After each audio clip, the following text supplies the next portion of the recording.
Okay. Good afternoon. Good afternoon, Madam Chair. Thank you. Thank you for attending the Senate Finance Committee hearing. Today's Wednesday, February 26th. We're going to hear 12 bills. I'm going to read the bill order, but it's subject to change depending if I have members out in other committees or we have people that aren't here because they're in another committee. So we're going to start with Senator Feldman, Senate Bill 760, then 940, 902, 641, 646, 921, 961, 757, 956, 773, 974, and 975. So that's the bill hearing list for today. The sponsor gets as much time as they need. Witnesses get 2 minutes. I ask you to please respect the 2 minutes. We only have 64 witnesses today, so it's a good day, but it's still, we ask that you respect the 2 minutes. Senator Feldman, you're going to start with Senate Bill 760, and you have Jeff Merritt, Caitlin McDonough, Ari Wind, and Kelly Locklear as your panel. Perfect.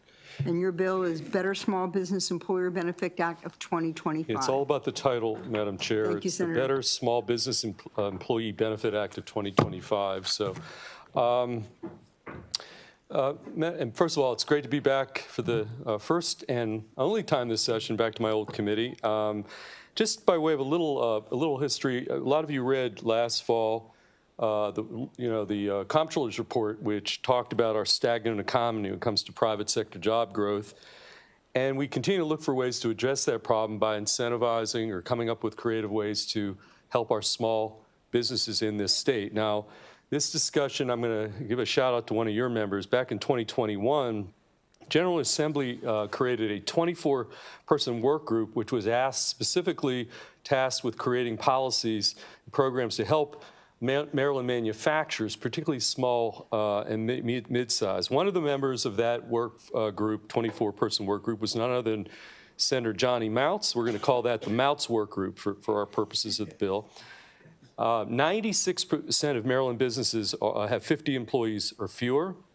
And that work group came up with several recommendations, one of which, relevant to the bill today, is to pass legislation that would open professional employer organizations, give them greater access to businesses that have 50 employees or fewer, or smaller businesses. So what is a PEO, a professional employer organization?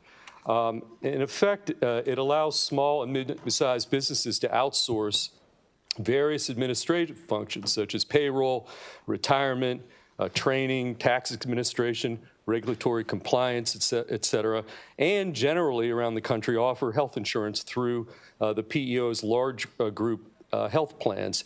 It basically helps small businesses streamline their operations, reduce administrative burdens, and ultimately save money. There are in the entire nation about 500 different PEOs around the country providing services to 208,000 small businesses. Currently, Maryland employers, in fact, can use PEOs for HR, payroll services, pension, retirement plans, but they cannot, access a PEO's large group health plan. Let me be clear about one point. PEOs are not insurers, they're just group purchasers. So we are one of only 3 states in the entire United States, Maine and Alaska being the other 2, that prevents PEOs from offering large group insurance plans to its small business clients, even if it can result at times in a massive savings on health care costs for those businesses. Again, 47 states allow it, 3 states do not.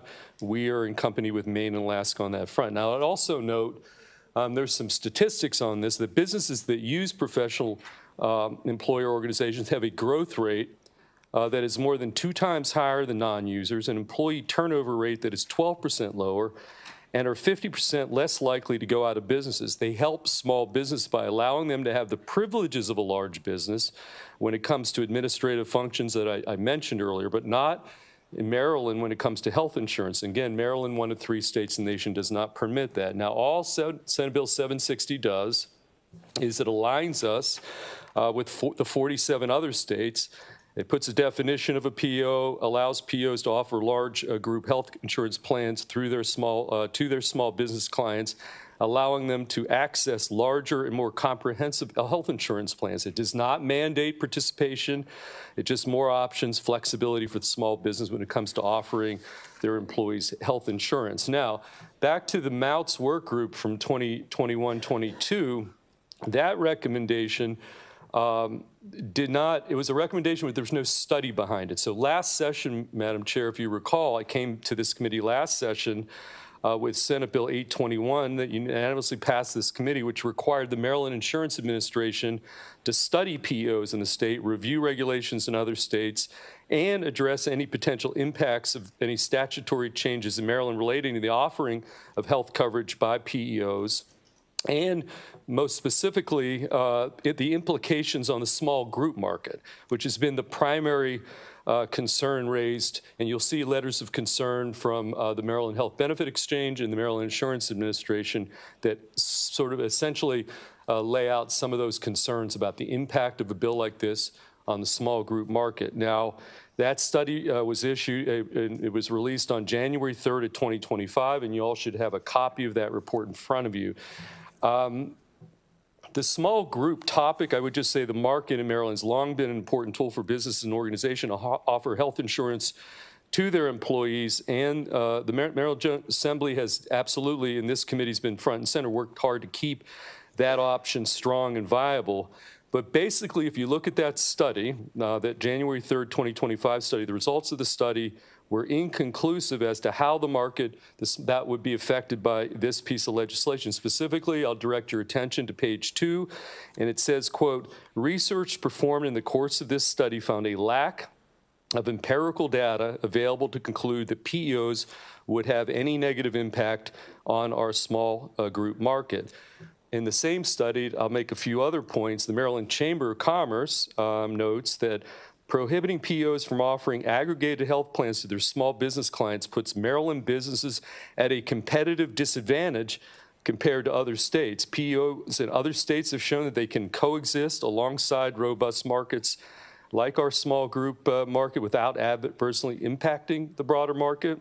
Another report, and this is all, that was on page 21 of the report. If you go to page 25, you'll see a report from the Massachusetts Merged Market Advisory Council concluded there is no evidence that off-market product offerings, specifically including PEO-sponsored plans, have materially affected the small groups market's composition or stability. Also, page 25, DC and Virginia PEOs sponsored plans have coexisted alongside small group markets, ACA compliant exchanges for decades without any material impact on the small group markets in those states. And then another issue about market dynamics. So some may argue, and it's sort of implied, that these PEOs will offer less robust, less consumer protections, et cetera.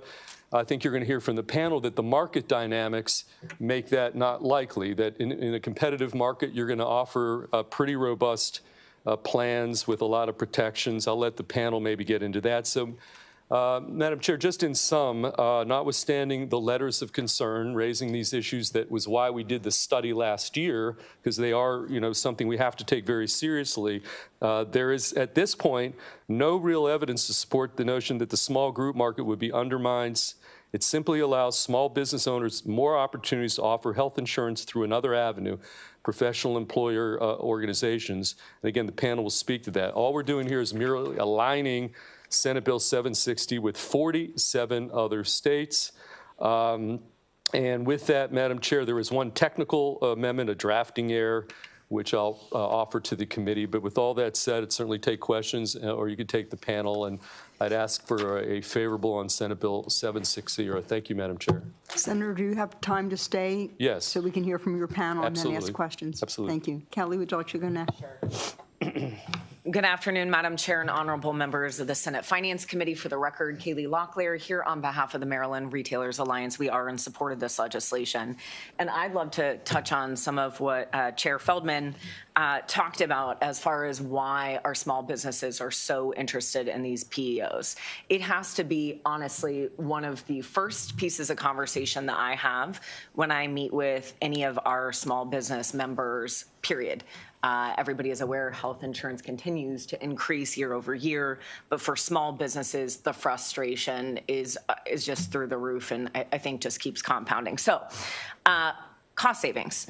Lower premiums are very important. Small businesses just cannot access the cost advantages that are typically reserved for larger employers. And factually, there are just better rate negotiations that occur. Larger groups, and that's not a surprise, have more bargaining power, but that leads to better rates and more favorable terms for small businesses. When we think about broader coverage options, small businesses can access more comprehensive health benefits, just a wider range of health services, higher quality care, better access to specialists, and expanded networks, just broader provider networks with more options and flexibility. Our ability, though, to attract and retain talent, that's something we talk about quite a bit in here. First of all, I'd say the competitive advantage is definitely there. It would make small businesses more attractive to potential employees. And when you think about employee loyalty in the long run as well, employees are more likely to stay with a company that offers comprehensive benefits. And finally, and I'll end here, just simplified administration. That was touched on too. Single plan administration reduces administrative complexity. And finally, there's less paperwork because of streamlined administrative processes. So I'll stop there, and we do urge a favorable. Thank you. Thank you, Kelly. Jeff, you want to go next? Sorry. That's perfect timing. Good afternoon, Madam Chair and honorable members of the Senate Finance Committee. I'm one of the small business owners that everybody's talking about. If we make it to Saturday, my wife and I will celebrate our 15th anniversary in our small business in Salisbury, Maryland. I'm here to talk about Senate Bill 760, which will allow our business, like many other small businesses, to offer options on affordable health care coverage to our employees. It's something that we do not currently do, unfortunately. 67% of small businesses with 5 or fewer employees do not offer health care benefits to their employees, so we would hope to change that. And as was previously stated, I think it's an important number. 47 states do allow this to occur. Alaska, Maine, and Maryland do not. I think that's very important. Small businesses, as we know, operate under a lot of mandates, regulations that we need to comply with, and our resources are stretched thin, especially during the pandemic period. That was not a fun time for us. I think we have a great opportunity with Senate Bill 760 to help with small business access to affordable health care benefits for all of our employees, and I thank you for your consideration and the opportunity to speak today. Thank you. Ari, you want to go? Yep. Thank you. Good afternoon, Madam Chair and honorable committee. My name is Ari Wind. I am with a firm called Benefit Mall. We're a national general agency who represent our brokers and our clients, and we work with the carriers. So Benefit Mall is located in 11 states, 32 markets. We have in force today over 200,000 groups, and we insure over 2 million members and their families. We've worked with PEOs, small group in Maryland specifically. We have over 4,000 groups that we insure and over 50,000 members in those groups. So today I really want to focus on the consumer because we've been doing PEO for a decade at Benefit Mall, as well as small group products and large group products. And when you look at the shrinkage in the Maryland market specifically since the mid-90s, allowing PEOs to have medical plan offerings really does help a fewfold. Competition, when you look at the shrinkage of carriers over the years, as well as the members, the competition will allow quality health plans. So when you look at most small business owners, they're forced to raise their deductibles to $4,000 or $5,000 or more. In a PEO, They're able to offer no deductible health plans, PPO with national access, as is a lot of remote workers. We're able to insure people across the country at very affordable prices. We work with our broker partners to really educate them on the value of a PEO for the groups that it makes sense. And it's not a mandate. So it's not like a small business has to go to a PEO. It's another option for them. And in conclusion, I really want to talk about how, and it was said before, attract and retain talent. But when you look at the cost of living, the price of eggs, the cost of goods for business owners, why make healthcare unaffordable premium-wise, as well as for the employees themselves? How do they afford to go to a doctor? I want to thank everybody for their consideration. Thank you. Thank you, Madam Chair and members of the committee. Caitlin McDonough here on behalf of the National Association of Professional Employer Organizations, or NAPIO, in support of Senate Bill 760. And Chair Feldman did a great job outlining the bill, how PEOs work, and I'm mostly here to answer technical questions about how we enter into relationships with small employers, what the co-employer relationship looks like, and those things. But I do think it would be helpful to note for the committee that, you know, we do work with small businesses in Maryland now, not quite as robustly as we do in other states, partially due to this restriction. But, you know, health insurance isn't the only, you know, reason you would be seeking assistance or work with the PEO. We offer, you know, as Chair Feldman said, you know, we help a lot with compliance. You know, the General Assembly passes requirements and new programs for employers to comply with and assist their employees every year. We help with compliance. We help with tax remission. We are able to aggregate plans in other areas like workers' compensation, 401k plans, other benefits like that. And as Kaylee mentioned, this allows the small businesses we work for to maintain that small business environment, but also compete for workers, compete with larger businesses, and just be more efficient and offer more robust offerings. So this would be additional tool in the PEO toolbox and an additional tool for small businesses to access in Maryland. You know, we worked closely with the Insurance Administration as far as providing information about the industry over the summer, and appreciate them working with us. But again, just here mostly to answer technical questions about, you know, the onboarding process, what it looks like, how long it takes, and things like that for a small business to work with PEOs. Thank you. Thank you. Do I have questions from the committee? Okay, I have a question. I guess, Senator, I'm a little confused if the PEO is providing, the benefits are being provided through, say, a payroll company, right? Typically, it's through a payroll company. What happens to our small brokers and agents that are selling to small group businesses? Okay, I might have to defer to one of the panelists. Ari? Can anybody hear? Yes, sir? Yeah. All right, thank you.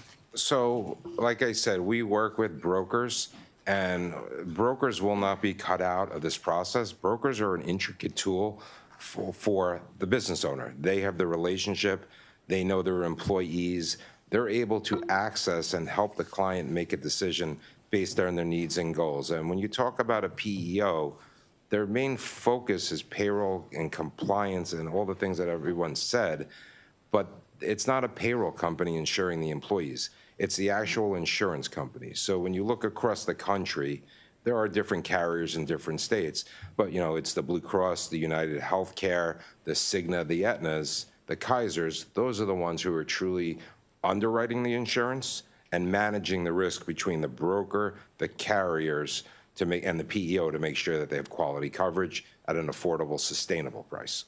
So a broker would still have all the policies, all the companies they sell for, plus the opportunity to sell to the PEO. Okay. Absolutely. Thank They don't lose control. You know, if you go back years and years ago, and I could speak for myself because I've had decades in this industry working with brokers, I will say I felt like the PEOs weren't as transparent at times, but you look over the last 7, 8 years, PEOs are very broker friendly, and you look at the PEOs themselves, their biggest marketing channel is the broker. And we all work well together with the common goal of the consumer to get them what they're looking for. Thank you, Ari. I don't see any other questions for this panel. Thank you. Okay, thank you, Madam Chair. Thank you. Yep. Thank you, Sir Chair, Mr. Chair. We have two favorable with amendments, Brett Linginger and Bryson Popham.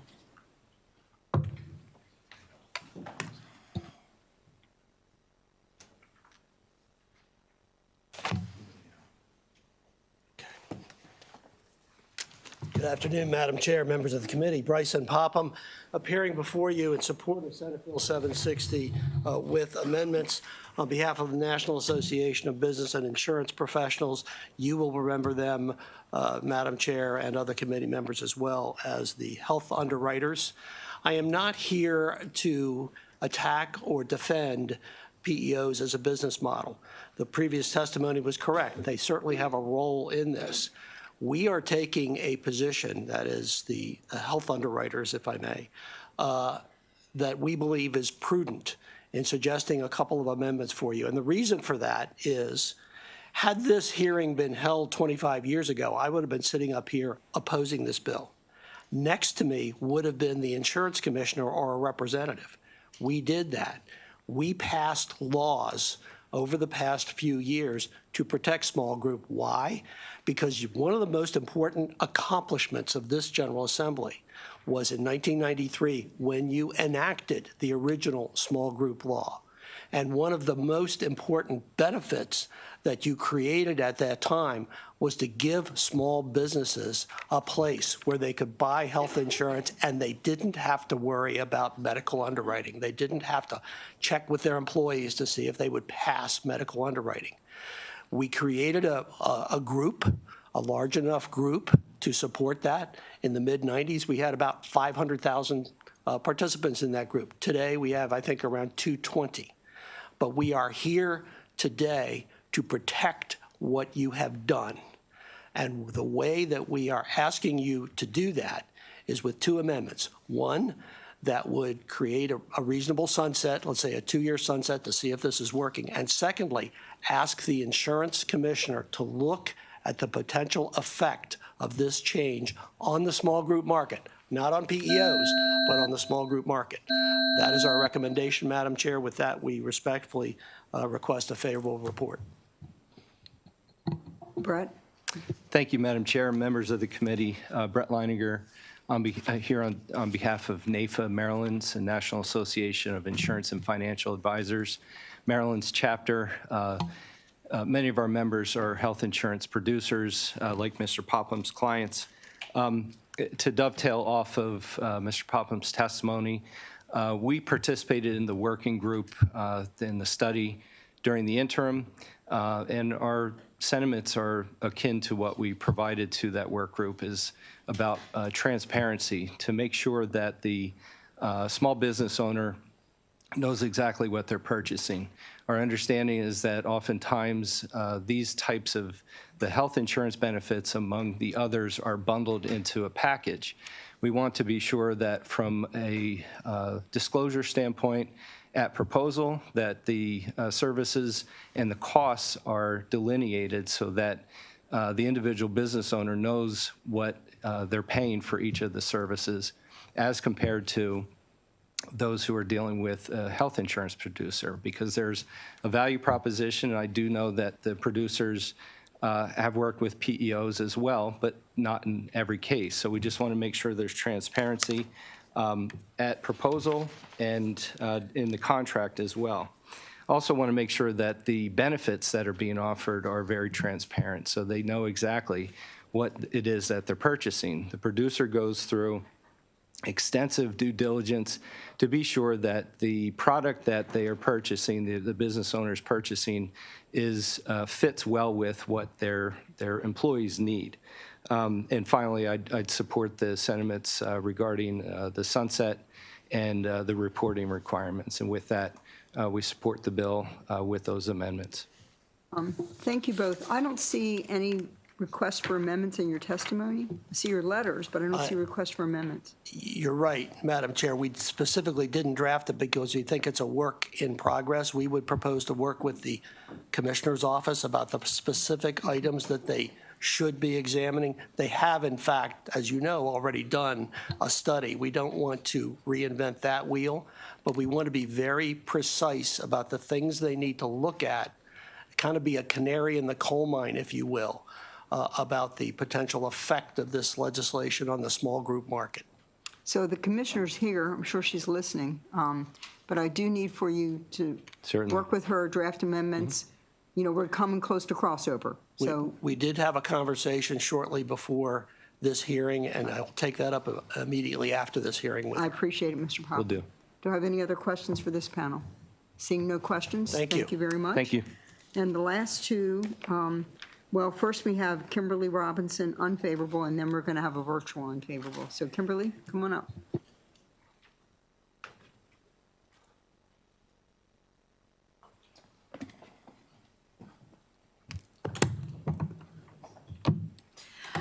Thank you, Madam Chair. Good afternoon, Madam Chair, members of the committee. Kimberly Robinson on behalf of Blue Cross Blue Shield, respectfully in opposition to the bill. I know that you should have received letters of concern from both the Maryland Insurance Administration and the Maryland Health Benefit Exchange, and I'm here to say we share in many of the concerns that both of those very important state regulatory agencies have provided on this piece of legislation. We understand certainly the struggles that small employers have as they seek to provide health insurance to their employees. And as a company who has been in and committed to the small insurance market here in the state of Maryland since its inception, we are always here to try to find ways to provide comprehensive and affordable insurance to that particular employer population. The reason why we have concerns with the bill are some of the things that actually you heard reflected even in the favorable amendments testimony, which are what is the consequence for Maryland's current small group market. This proposal will pull people out of that market. And what we call when that starts to happen and a market is no longer to sustain itself as a pool, first what happens for those who stay in the insured small group market, rates begin to skyrocket, and then they have what we call, frankly, a death spiral, because people will then leave the market in droves, and eventually Maryland will have no small group market regulated by the state.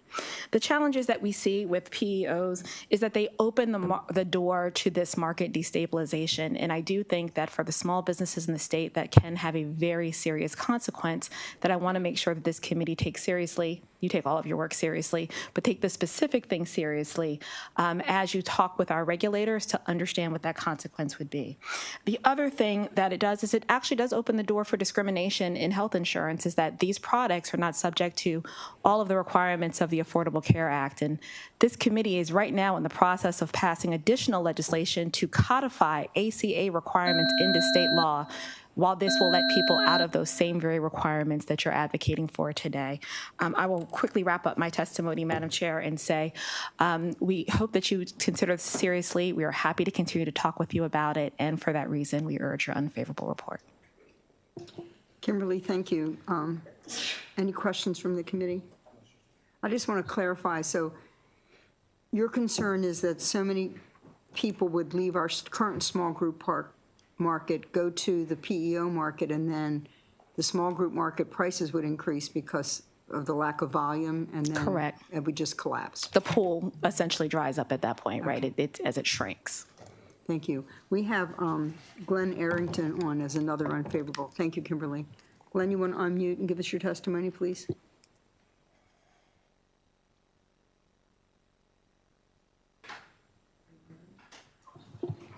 Glenn, can you hear me? You need to unmute. There it goes.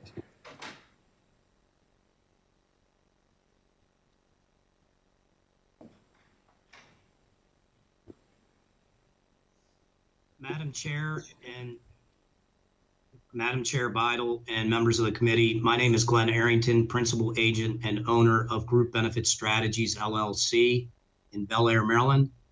As many of you know me, I have testified on numerous bills related to health insurance in the past. I started my career with Manzi Optimum Choice in July of 1994 when Maryland passed Maryland healthcare reform. I've been an independent agent owner for 20 years, representing many small and large employers in Maryland. And I'm on many legislative boards and I'm also part of the Small Group Maryland Health Connection Advisory Committee. Additionally, I was on the Small Group Work Study Bill the previous year, so I feel I have a good grip on the industry to serve Maryland small group companies. My agency currently is channel partner with several PEOs to represent large employer groups with 51 and over full-time equivalent employees. However, I do not feel PEOs are a good solution for small employers, and my major concerns are, number one, maintaining competitive premiums and guaranteed fully insured small group market. Currently, the number of lives insured is 220,000, down from 500,000, and the PEOs will underwrite the small groups, pulling out the healthy groups from the pool. Number 2, transparency. The PEOs bundle many services into the Total Universal Master Plan, which includes payroll, health, dental, vision, disability, human resources, workers' comp, risk management, safety, and compliance, all in one administrative price. So it is difficult to see the overall price for each line of coverage. Number 3, quality of service.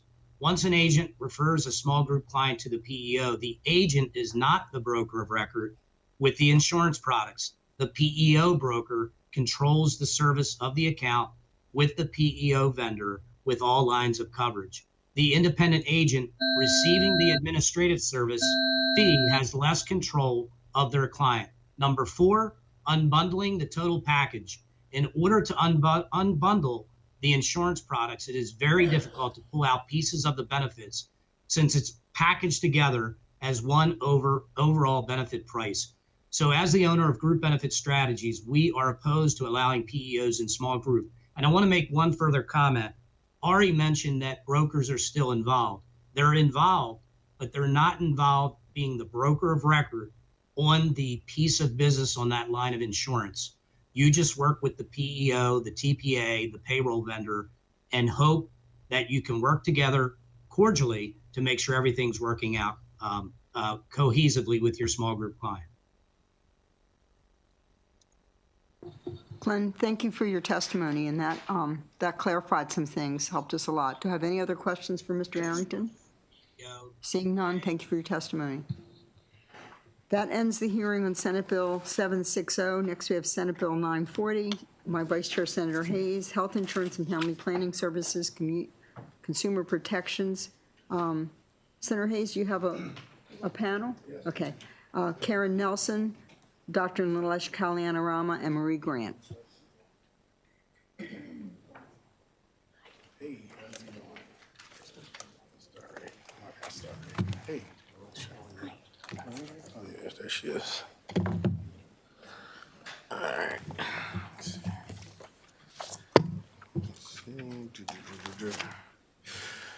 All right. Good afternoon, Madam Chair, members of the Senate Finance Committee. I'm Senator Antonio Hayes, representing the 40th Legislative District in Baltimore City, and I'm here to express my strong support for Senate Bill 940. This legislation strengthens consumer protections for family planning services under Maryland's Title X Family Planning Program, ensuring continued access to critical reproductive health care for low-income and vulnerable populations. Senate Bill 940 with amendments includes the following provisions.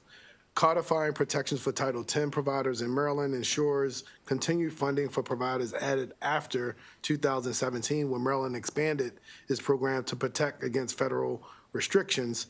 Safeguards critical reproductive health services, including access to contraception, cancer screenings,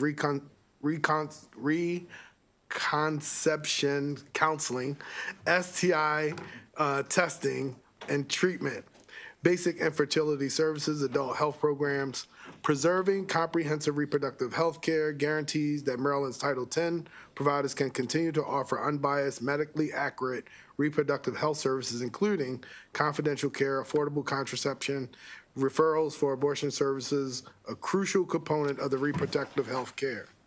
Protected against federal policy changes, a 2017 federal rule sought to restrict Title X providers from offering abortion counseling or referrals, forcing 1/4 of states out of the program and reducing the number of clients serving by 60% nationwide. Maryland successfully sued to overturn this rule, the only state to do so at the time. Senate Bill 940 updates Maryland statute to prevent potential further future restrictions from impacting reproductive health access, ensuring equitable access to care. The Maryland Family Program currently operates 70 service sites across all 24 jurisdictions, serving over 45,000 low-income Marylanders. Senate Bill 940 reaffirms Maryland's commitment to ensuring access to comprehensive reproductive health services, regardless of federal health policy changes.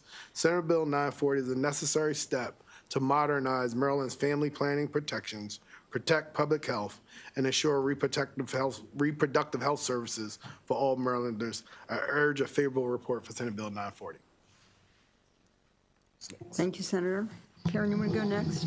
Sure. Happy to. Good afternoon, and thank you for having me here today.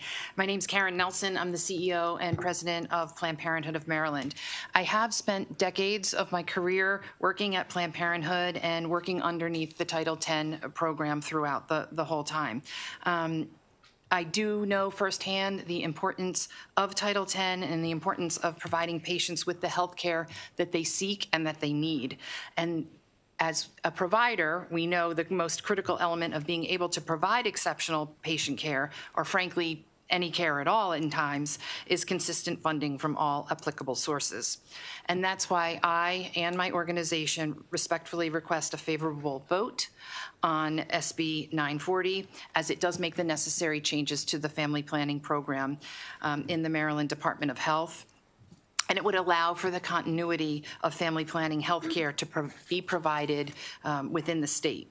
I can tell you with utmost certainty that since the reversal of Roe in 2022, abortion has been under threat in this nation to levels never seen before. However, our state swiftly acted to provide protections to the rights of the residents. And so thank you to those who participate in that today. And I state this to show the example of the uncertainty that is surrounding funding in general at the federal level. And it's necessary that the state take every action possible to protect a Marylander's ability to access all health care services that they may need. And this starts at making sure that funding is secured.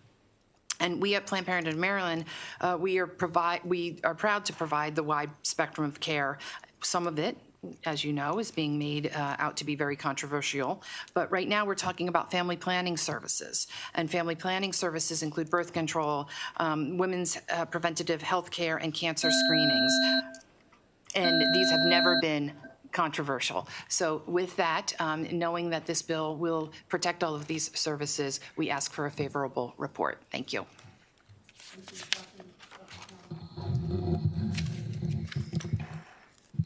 Good afternoon, Chair Bidle, members of the committee. I'm Dr. Nilesh Kalyanaraman, the Deputy Secretary for Public Health at the Maryland Department of Health, and here in support of Senate Bill 940.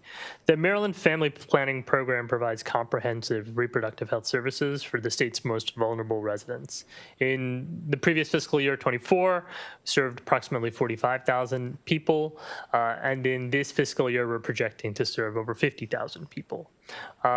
Recently, we celebrated a milestone of having a Title X clinic available now in every county in Maryland.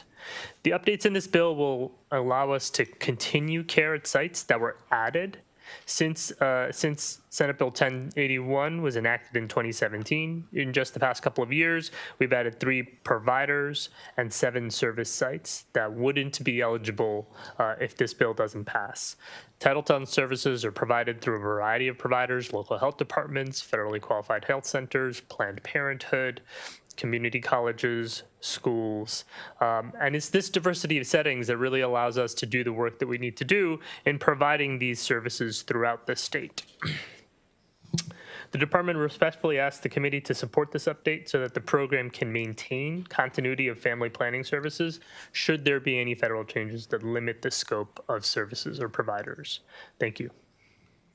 Thank you. And finally, our insurance commissioner. Thank you, Madam Chair, Vice Chair Hayes, committee members, Marie Grant on behalf of the Maryland Insurance Administration. In addition to the important provisions that the panels discussed, this bill also contains a number of insurance protections. In 2020, this General Assembly passed a law that codified the Affordable Care Act's provisions and protections into Maryland law. This bill would update the dates in reference to federal guidance to December 31, 2024. Right now, there's a number of places where it's 2019 or 2023, and we think that's an important update. In addition, the bill does clarify the MIA's authority to adopt regulations relating to anti-discrimination provisions that are currently in state law. So with that, urge a favorable report and happy to answer any questions. Thank you. Senator Reedy. Madam Chair, so as I look at this bill, I'm trying to understand what other providers are impacted if we don't pass this bill besides Planned Parenthood? Happy to answer that.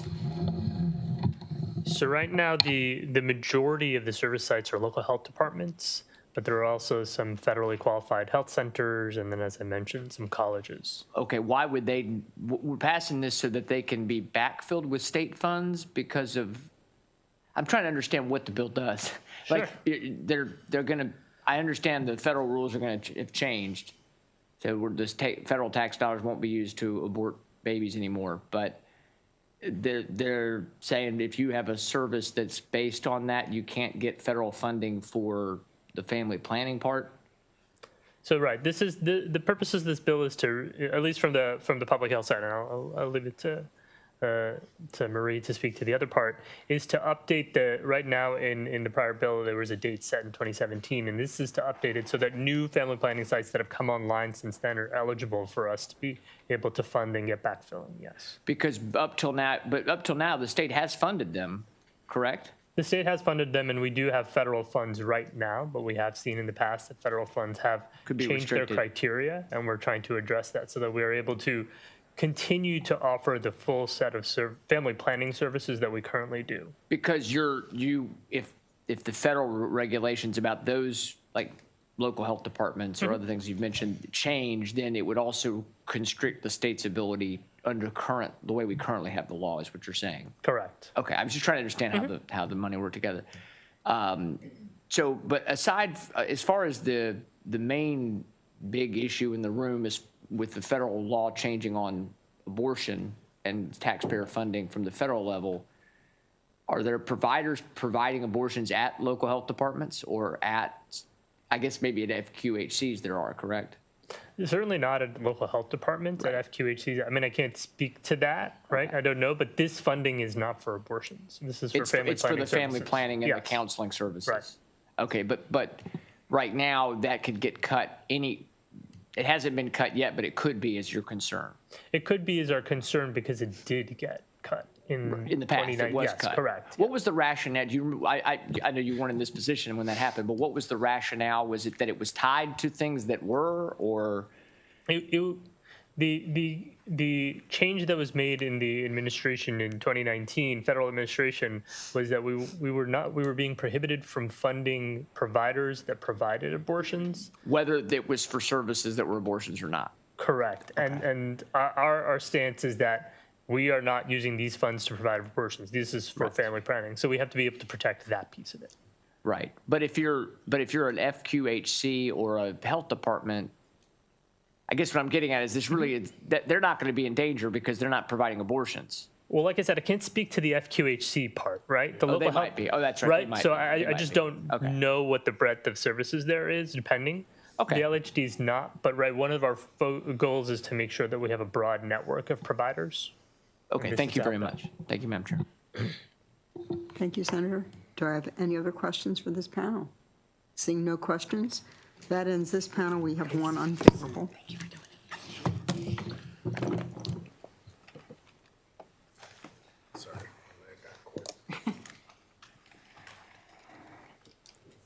Good afternoon, Ms. Bogley. Thank you. Good afternoon, Madam Chair. Laura Bogley, Executive Director of Maryland Right to Life. Thank you for the opportunity to speak with you today. We, of course, are opposed to this bill because we don't want to force, we're asking you not to force state taxpayers to pay millions more each year to bail out abortion businesses masquerading as family planning providers. Maryland women deserve better options than abortion when it comes to family planning. By putting abortion politics before patients, the state of Maryland will put the health of women and children at risk. The time to plan one's family is before you have created a new human life, not after. Abortion is not a legitimate method of family planning, and that is why abortion businesses exclusively have been excluded from receiving federal funding through the Federal Family Planning Program established by Title 10. In 2019, the Maryland General Assembly the state refused almost all federal family planning program dollars and transferred the burden to state taxpayers.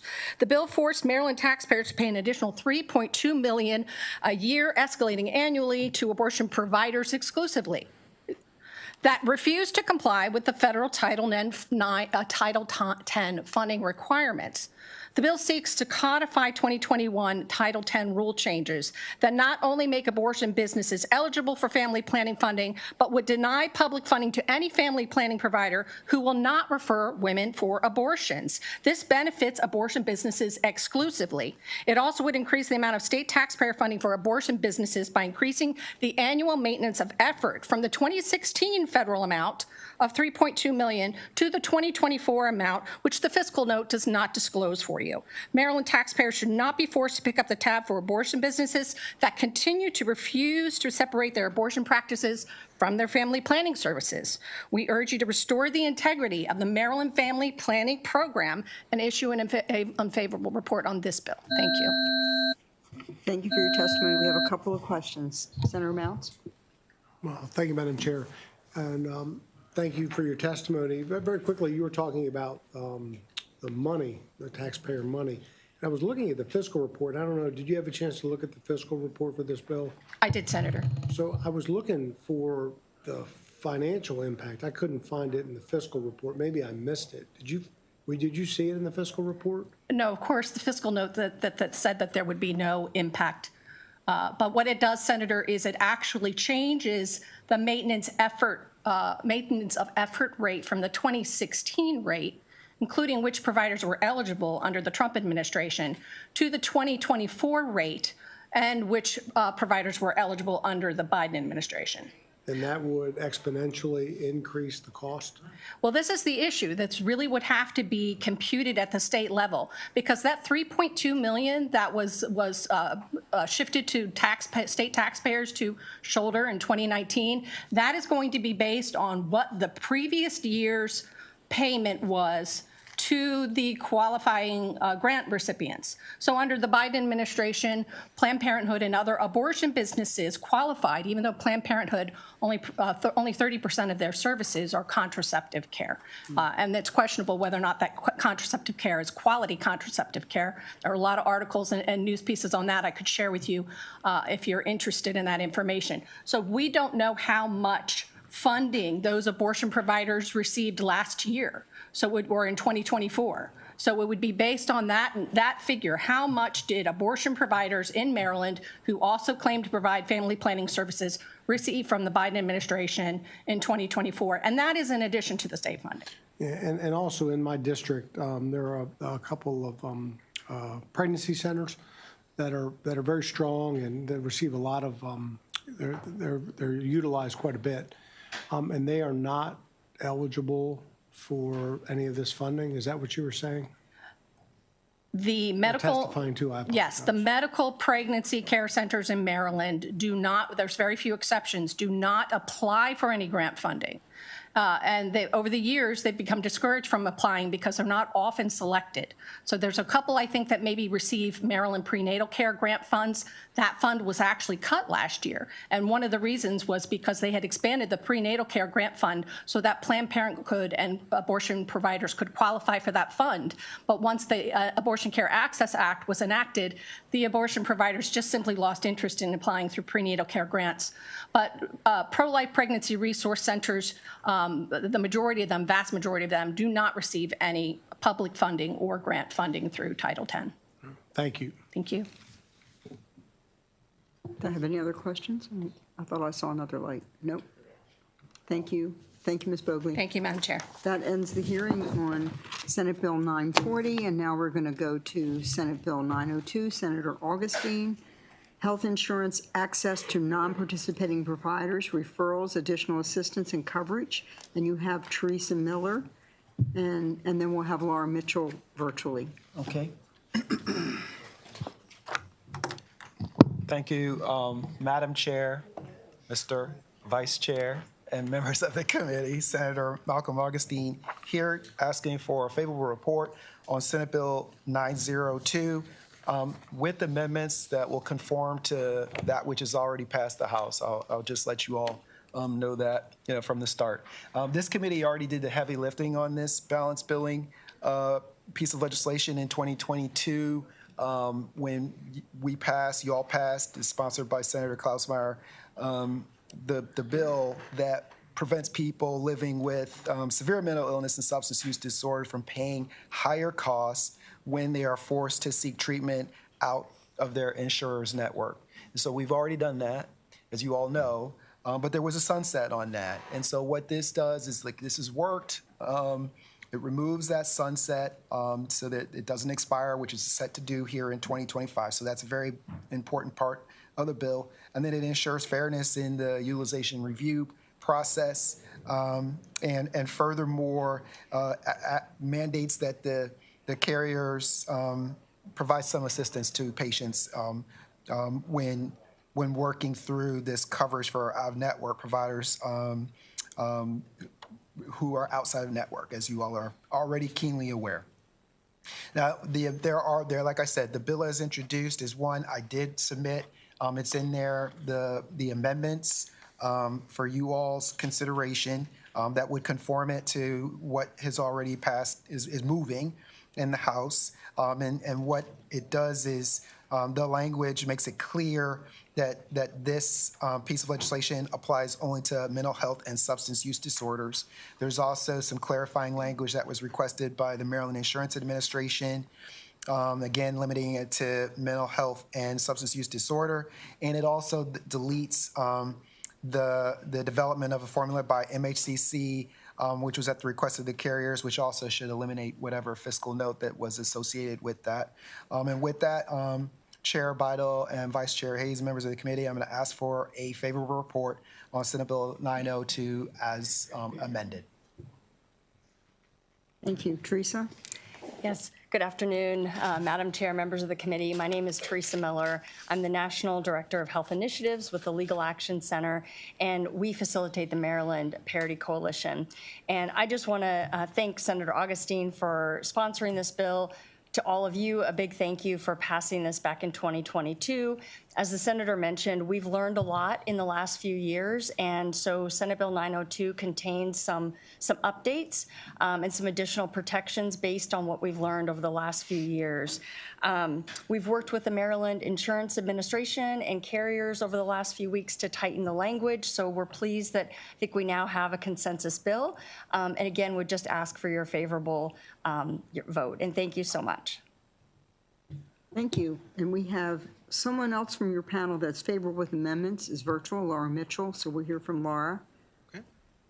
Here we go.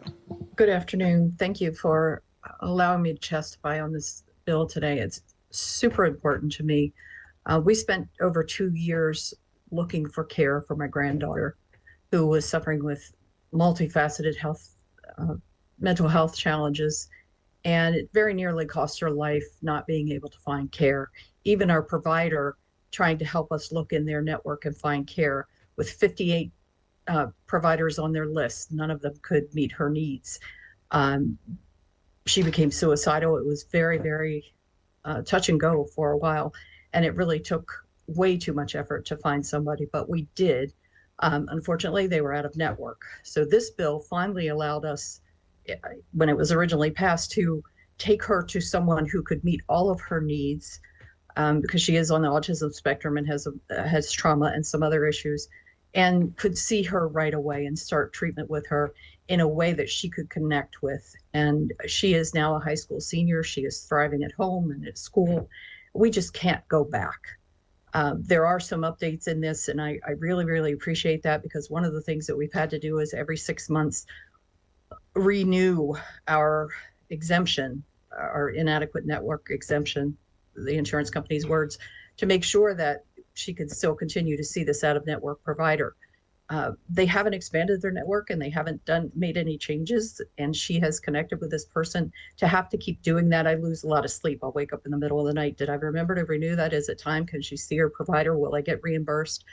And there are some challenges with the reimbursement. It continually gets processed as out of network, even though it's in network, because it should be treated as in network because of their exception. And it's noted all over the paperwork. We still have issues with that. So hopefully this not having to renew every 6 months will help with that. I urge you for her life and everyone else's to pass this bill or issue a favorable report. Thank you. Thank you very much for your testimony. So, Senator Augustine, I guess this bill has passed the House. Well, it's on its way. It's on its way. Yep. With the amendment. Correct. And it addresses. No, well, the amendments that I submitted that's in the file conforms the bill to what's been moving in the House. And does that address all the concerns? Yes. That amendment? Okay. Yes. You'll hear from folks who you may not normally hear from. I just want to check and make sure we'll be singing We Kumbaya are. together. Kumbaya. Yes. Okay. All right. Thank you, Senator. Thank you. Do I have any other questions? I don't see any. Thank you very much. So now I have Courtney Bergen is favorable.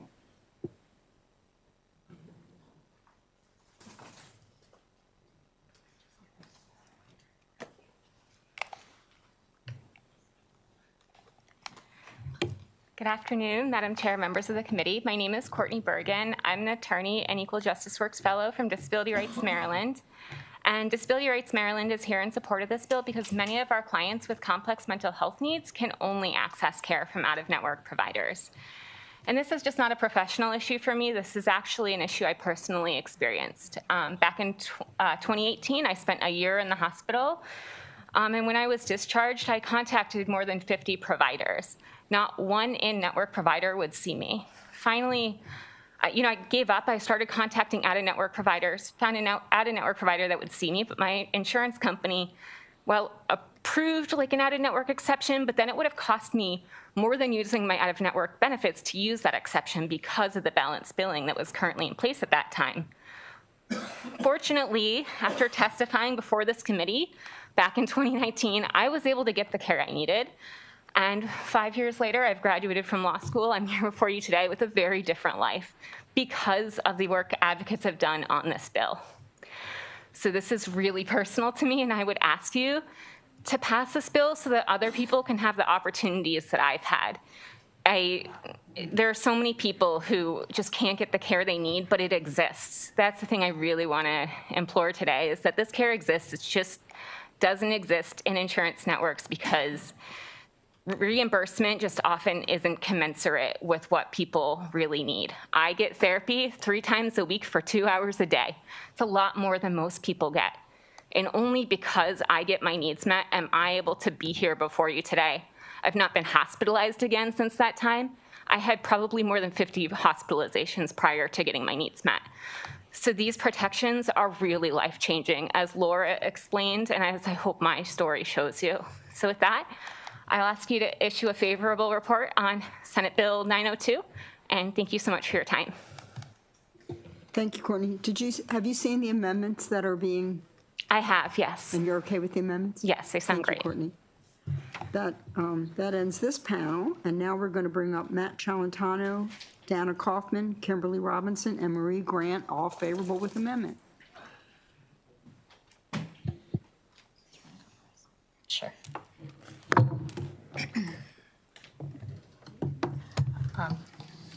Thank you, Madam Chair. Committee members, Marie Grant on behalf of the Maryland Insurance Administration, here to essentially say me too. There was some thoughtful amendments worked out, addressed, I think, any enforceability concerns we had, and there's good consumer protections in this bill. So we support it with the amendments. Thank you. Thank you, Madam Chair. Kimberly Robinson on behalf of Care First Blue Cross Blue Shield. We did have the pleasure of working out the amendments in the House with everyone at this table and the proponents of the bill. And so with that, I'll simply say me too with the sponsors' amendments.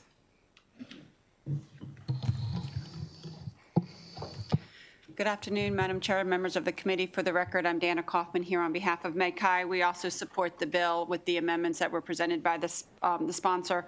Our largest issue is with the provision that would have required the Maryland Healthcare Commission to set the rates for non-participating providers. We do not think that that is the right avenue to fix that problem, but I do want to emphasize that we do believe that there is a significant issue with the low payment rates that are occurring both in the non-participating providers and the in-network. And we want to continue to work on that because it is affecting the ability for patients to be able to access services. Thank you. So Danny, you're okay with the bill, but you want to continue working?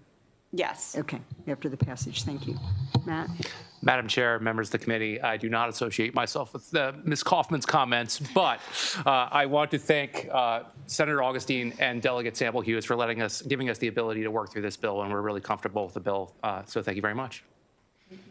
Do I have any questions for this panel? I like the Me Too. Thank you very much. That ends the hearing on Senate Bill 902, and now we're going to go to Senator Gallion, who's here. Senate Bill 641, Health Insurance Required Coverage Hearing Aids. And is Michael Canary on your panel, Senator Gallion? I think so. Okay, thank you. You can both come up.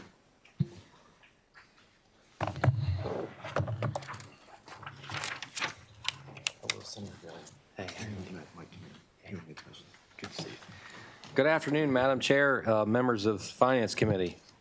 It's good to be here. For the record, Senator Jason Gallion, representing District 35, Hartford and Cecil Counties, to introduce Senate Bill 641, Health Insurance Required Coverage Hearing Aids. Last session, this committee unanimously passed SB 778, which required insurers, nonprofit health service plans, and health maintenance organizations to provide coverage for all medically appropriate and necessary hearing aids for an adult covered under a policy or contract if the hearing aids are prescribed, fitted, and dispensed by a licensed audiologist. However, we realized very late in that process we made an oversight in not including hearing aid dispensers. This bill corrects that oversight and adds licensed hearing aid dispensers to be able to order, fit, and dispense hearing aids. There's one amendment being put forth that is on your floor system that clarifies that we're not giving licensed hearing aid dispensers the ability to do prescriptions. They'll just be able to order, fit, and dispense. I believe that should remove the opposition that's in the bill folder. So I'd like to thank the committee for its work on this last year and kind of this fixed-up bill. I ask you to move it forward with amendment, this technical correction bill. Give it a favorable report. Thank you.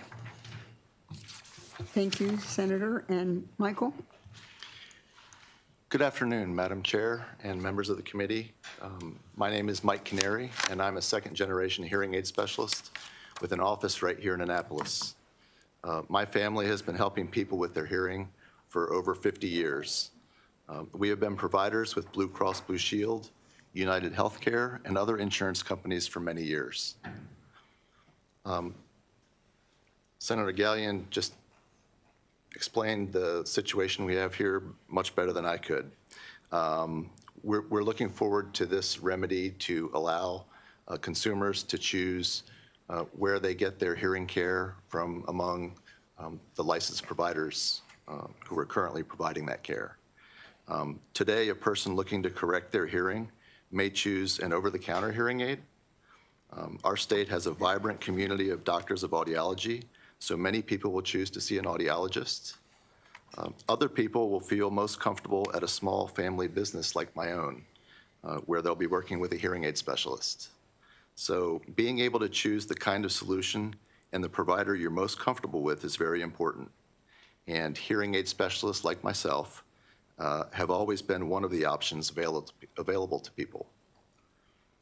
I would like to thank the sponsors of this bill, who I just met, for taking this up right away in order to protect their constituents' right to choose their own provider.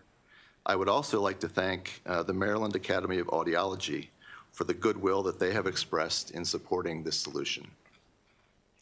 I'm happy to answer any questions you may have from the perspective of a hearing aid specialist and a small business owner.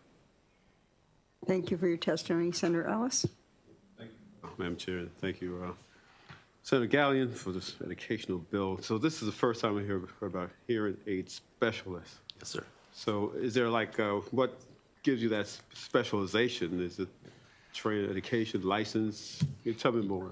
Yes. There are two professions that provide hearing aid services to people in Maryland. Licensed audiologists have a very broad range of skills that they're taught through education, university education. They become doctors of audiology. A hearing aid specialist like myself has a much more narrow scope of practice that relates entirely to properly fitting people with hearing aids and then providing all of the critical care afterwards for years to help them get the best use of their better hearing. In Maryland, a hearing aid specialist is required to have at least a 2-year degree, college degree, and then to complete industry training, and then pass a written and practical licensing board after a period of working with a licensed hearing aid specialist or audiologist. Okay. Yeah, thanks for that. So is there any state licensure required? There is. There is? Yep. The same licensing board that works with audiology also works with hearing aid specialists. We share a licensing board. Okay. I've participated on that board early in my career, and it's very, very helpful to consumers. Okay. Great. Well, thank you for that. Congratulations. You're welcome. Thank you, Madam Chair. Thank you, Senator.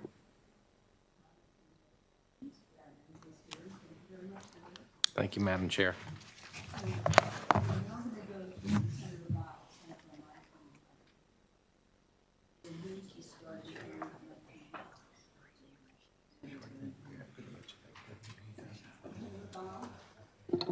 Senate Bill 921 is health insurance, health insurance, step therapy, or fail first protocols drugs to treat associated conditions of advanced metastatic cancer.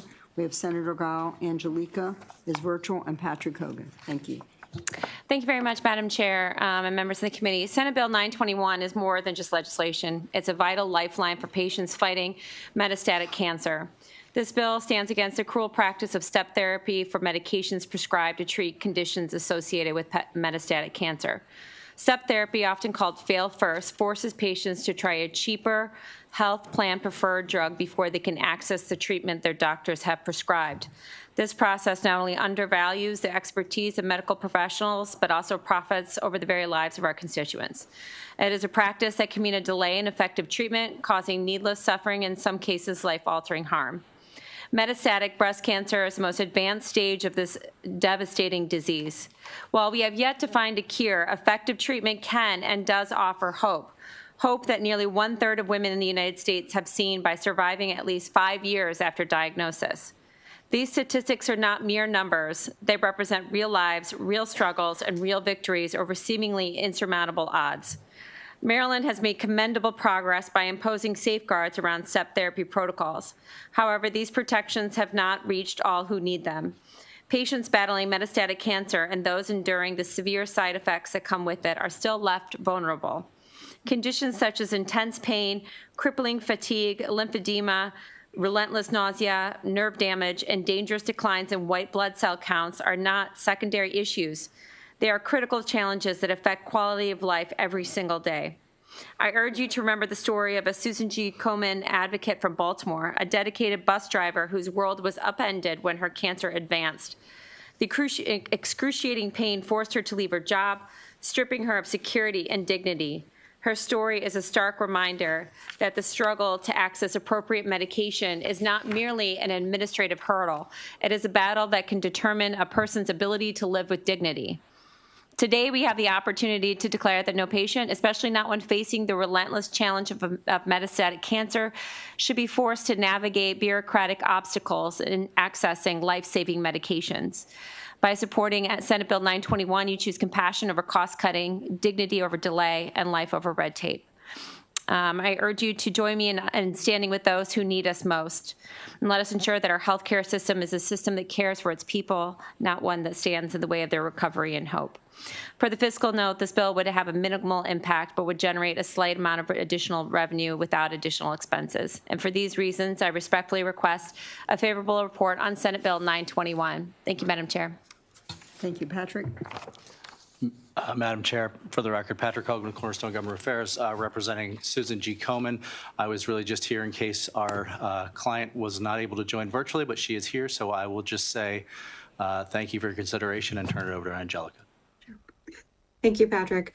Good afternoon, Senator Bidel and members of the Senate Finance Committee, and thank you for the opportunity to provide testimony today in support of SB 921. I just want to check, can you hear me okay? Just give me a thumbs up. Okay, great. For the record, my name is Angelica Katz, and I am the Regional Manager of State Policy and Advocacy for Susan G. Komen. For those of you who don't know, Komen is the world's leading nonprofit breast cancer organization, representing the millions of people who have been diagnosed with breast cancer. So to tell you a little bit about this bill, metastatic breast cancer is an advanced stage of breast cancer. It's when the tumor cells have spread to other parts of the body, such as the bones, the liver, the lungs, or the brain. Nearly 1/3 of women who are diagnosed with metastatic breast cancer in the U.S. Will unfortunately, most likely, pass away after 5 years of diagnosis. Although metastatic breast cancer cannot be cured, there are multiple treatments available for the disease, and all those treatments do come with, unfortunately, some side effects that must be managed. I know you're all very familiar with step therapy, and this is a process that will hinder a patient from receiving the drugs that are needed for them to manage those symptoms. As Senator Giles had mentioned, some of those symptoms can be, debilitating nausea, in some cases seizures, lymphedema, and the list really just goes on, and those really can affect the quality of life for the patient. We know that Maryland has already made great strides in putting guardrails around step therapy protocols. This bill would just add to that now by also including the associated conditions with metastatic cancer to be exempted from that step therapy process. So we're just crossing our T's, dotting our I's with this legislation. We know at the end of the day, metastatic breast cancer patients shouldn't have to jump through hoops in order to access the medications that they need, that their physician has prescribed. So, as committed partners in the fight against breast cancer, we are strongly urging you to support SB 921. Thank you. Thank you, Angelica. So, Senator, I have a question. Did you ask for an MHCC study on this issue? On the per member per month cost?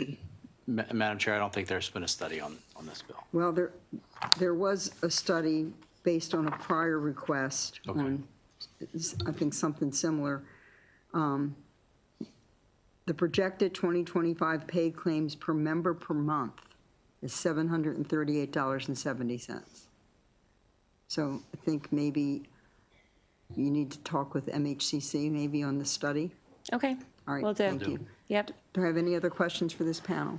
Seeing none, that ends the hearing on Senate Bill 921. Thank you, Madam Chair. Thank you. Next, we have Senate Bill 961, Senator Mounts, with Gina Campbell Moore, Maryland Medical Assistance Program and Health Insurance, Pharmacogenetic testing required coverage. Senator, you say the word. Thank you, Madam Chair, Mr. Vice Chair, colleagues. It's an honor to be here today to present Senate Bill 961. And considering my challenges on the floor this morning, I'm going to do this here for all my colleagues. Maryland Medical Assistance Program and Health Insurance Pharmacogenomic. Is that the way you pronounce it? No, it's the pharma testing required coverage. This legislation is very straightforward. It's very important. It addresses lack of payment right now, which is lack of access for a critical test for mental health patients.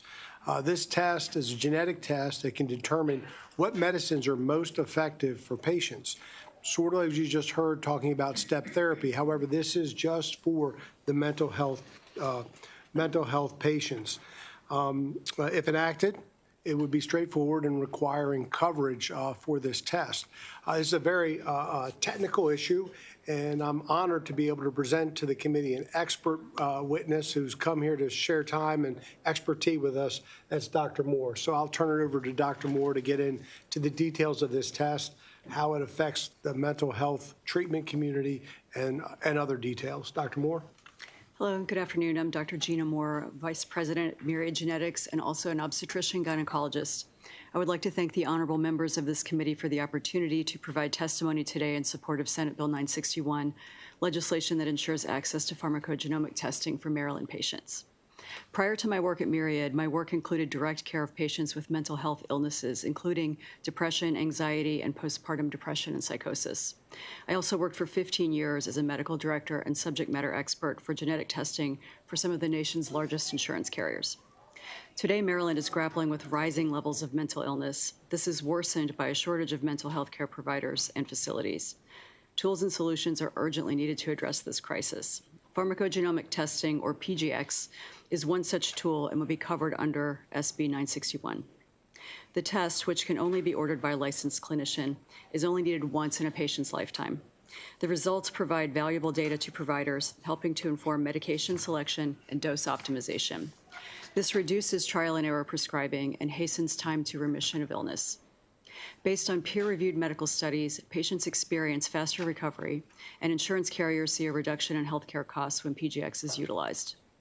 Faster recovery can prevent psychiatric hospitalizations and unnecessary trips to state detention facilities. It also allows patients to return to their lives and work sooner. Effective mental health care also improves overall physical health by decreasing the morbidity of conditions like diabetes or heart disease. PGX tests have been covered by Medicare for over a decade, as well as by many state Medicaid programs and commercial carriers.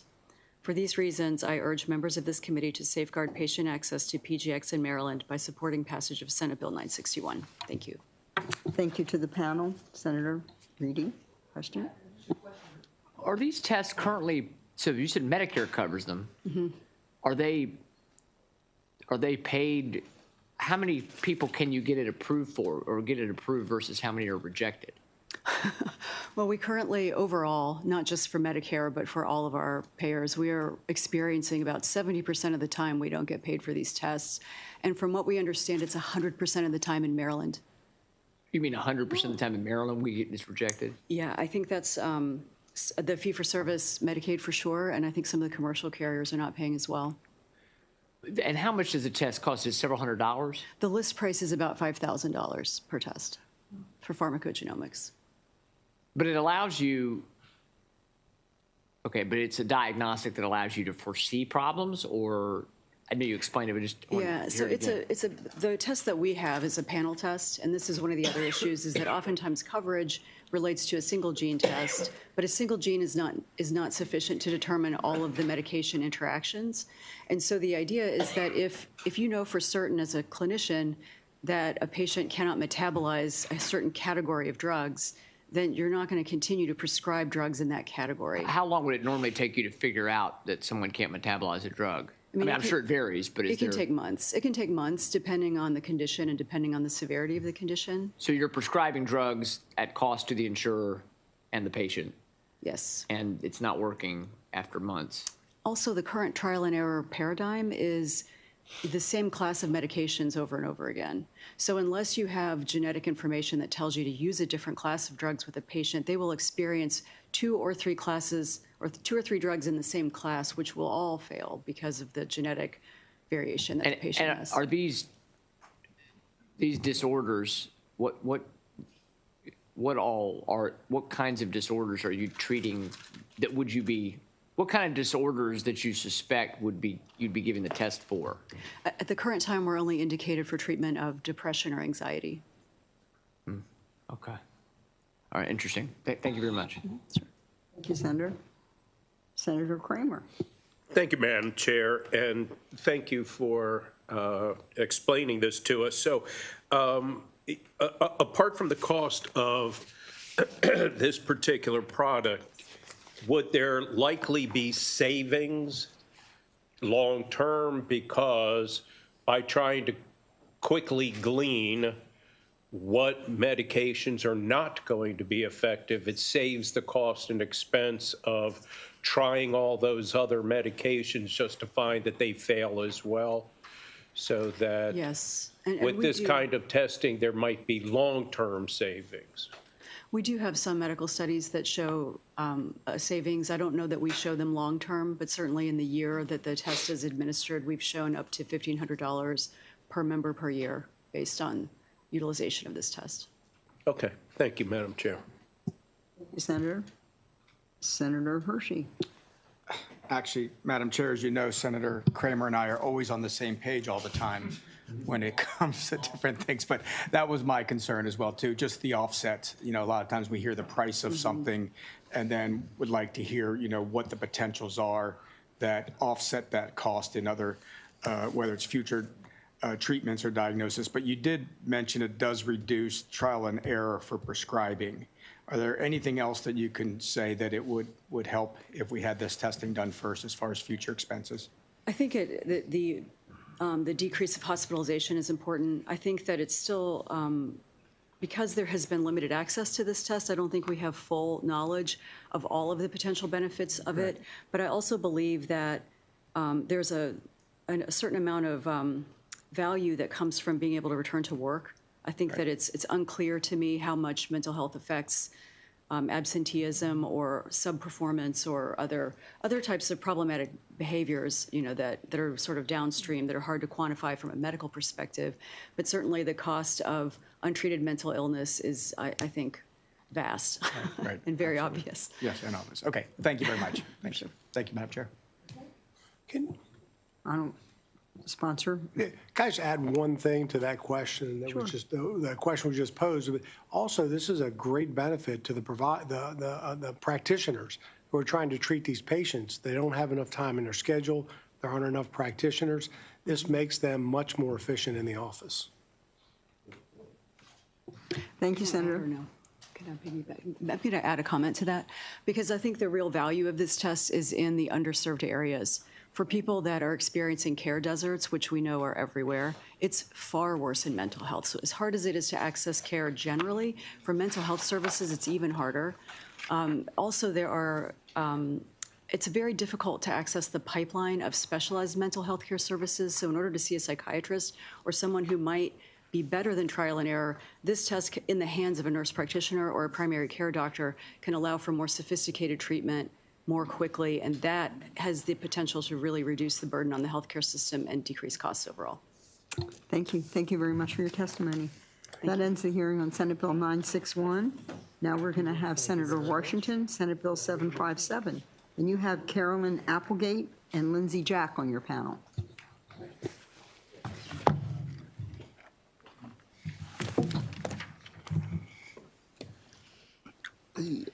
Thank you, Madam Chair, members of the committee.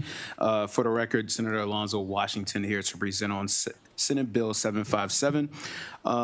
The advancements in genetic testing have empowered individuals to make informed healthcare decisions. However, the fear of genetic discrimination remains a significant barrier to participation in genetic testing and research.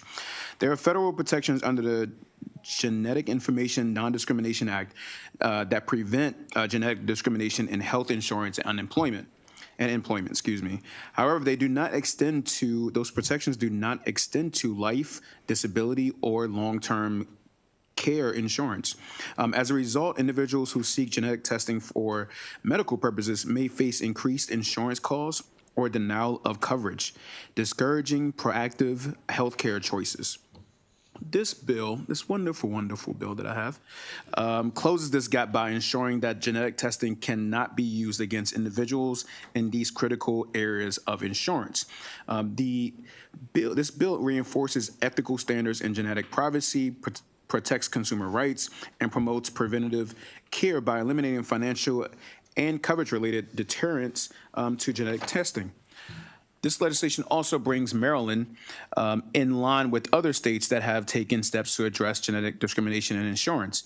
States such as Florida, California, and Utah have enacted similar protections, ensuring that consumers are not unfairly targeted based on genetic information.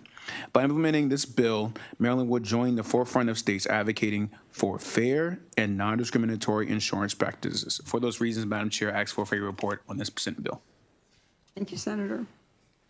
Who'd like to go next? I will.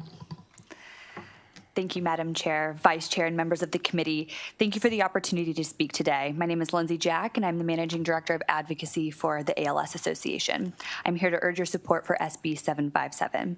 This bill ensures Marylanders can seek genetic testing without fear of discrimination from life, disability, or long-term care insurers. Right now, people hesitate to get genetic tests, not because they don't want to know their health risks, but because they fear it will make insurance coverage unaffordable or even unavailable. This bill encourages preventative health care, protects consumers from unfair insurance practices, and strengthens public trust in medical research. Let's be clear about what this bill does. It prevents insurers from using genetic test results alone to determine coverage or pricing. It allows people to get genetic information they need to make informed health decisions without fear of financial consequences. It ensures fairness. People should be assessed based on their actual medical conditions, not what might happen in the future. And just as importantly, here's what the bill does not do. It does not stop insurers from reviewing medical records, existing diagnosis, and family history. It does not disrupt the insurance industry. Florida passed a similar law in 2020, and nearly 5 years later, their life insurance market remains strong. It does not lead to widespread fraud or adverse selection. People already make insurance choices based on family history. This bill simply ensures fairness in that process. Opponents will tell you that this bill hides critical information from insurers. That is not true. Insurers have never required genetic testing to issue policies, nor do they need it to run a successful business. The idea they suddenly need this data is misleading. The truth is, genetic discrimination deters people from seeking life-saving medical information, and this is an unacceptable outcome. I urge a favorable report. Thank you.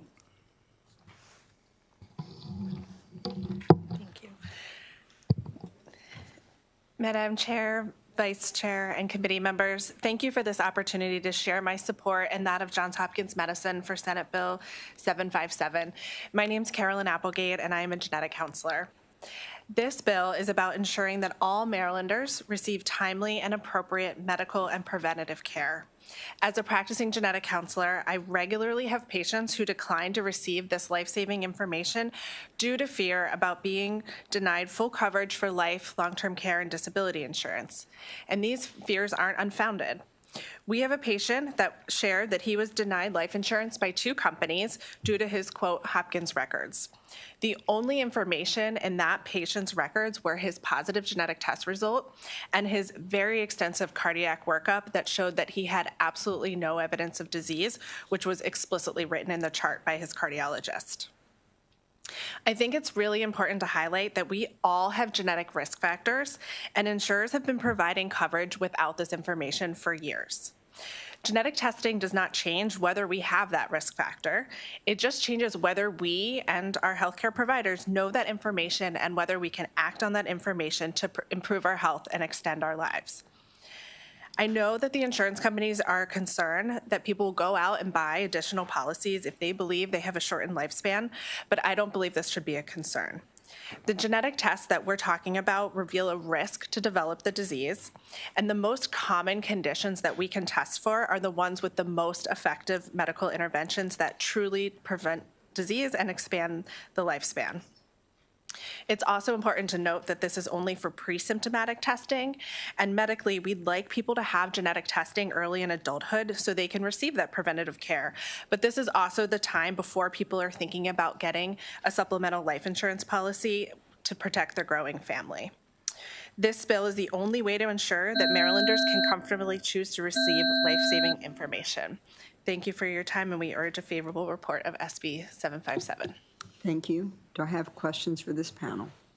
Seeing no questions, thank you. We're going to move to the next panel, Vincent Ryan and Deborah Van Domelen.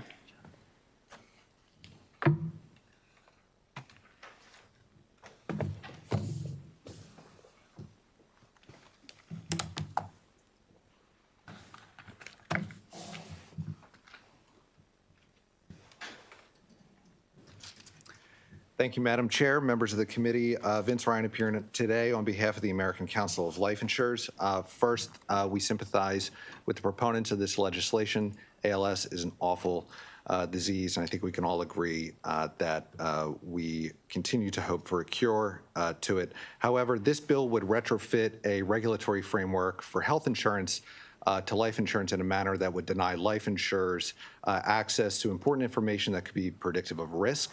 And for the reasons I'll outline, we believe that it is ill-advised and are going to be asking for an unfavorable report. First off, life insurance is fundamentally different from health insurance.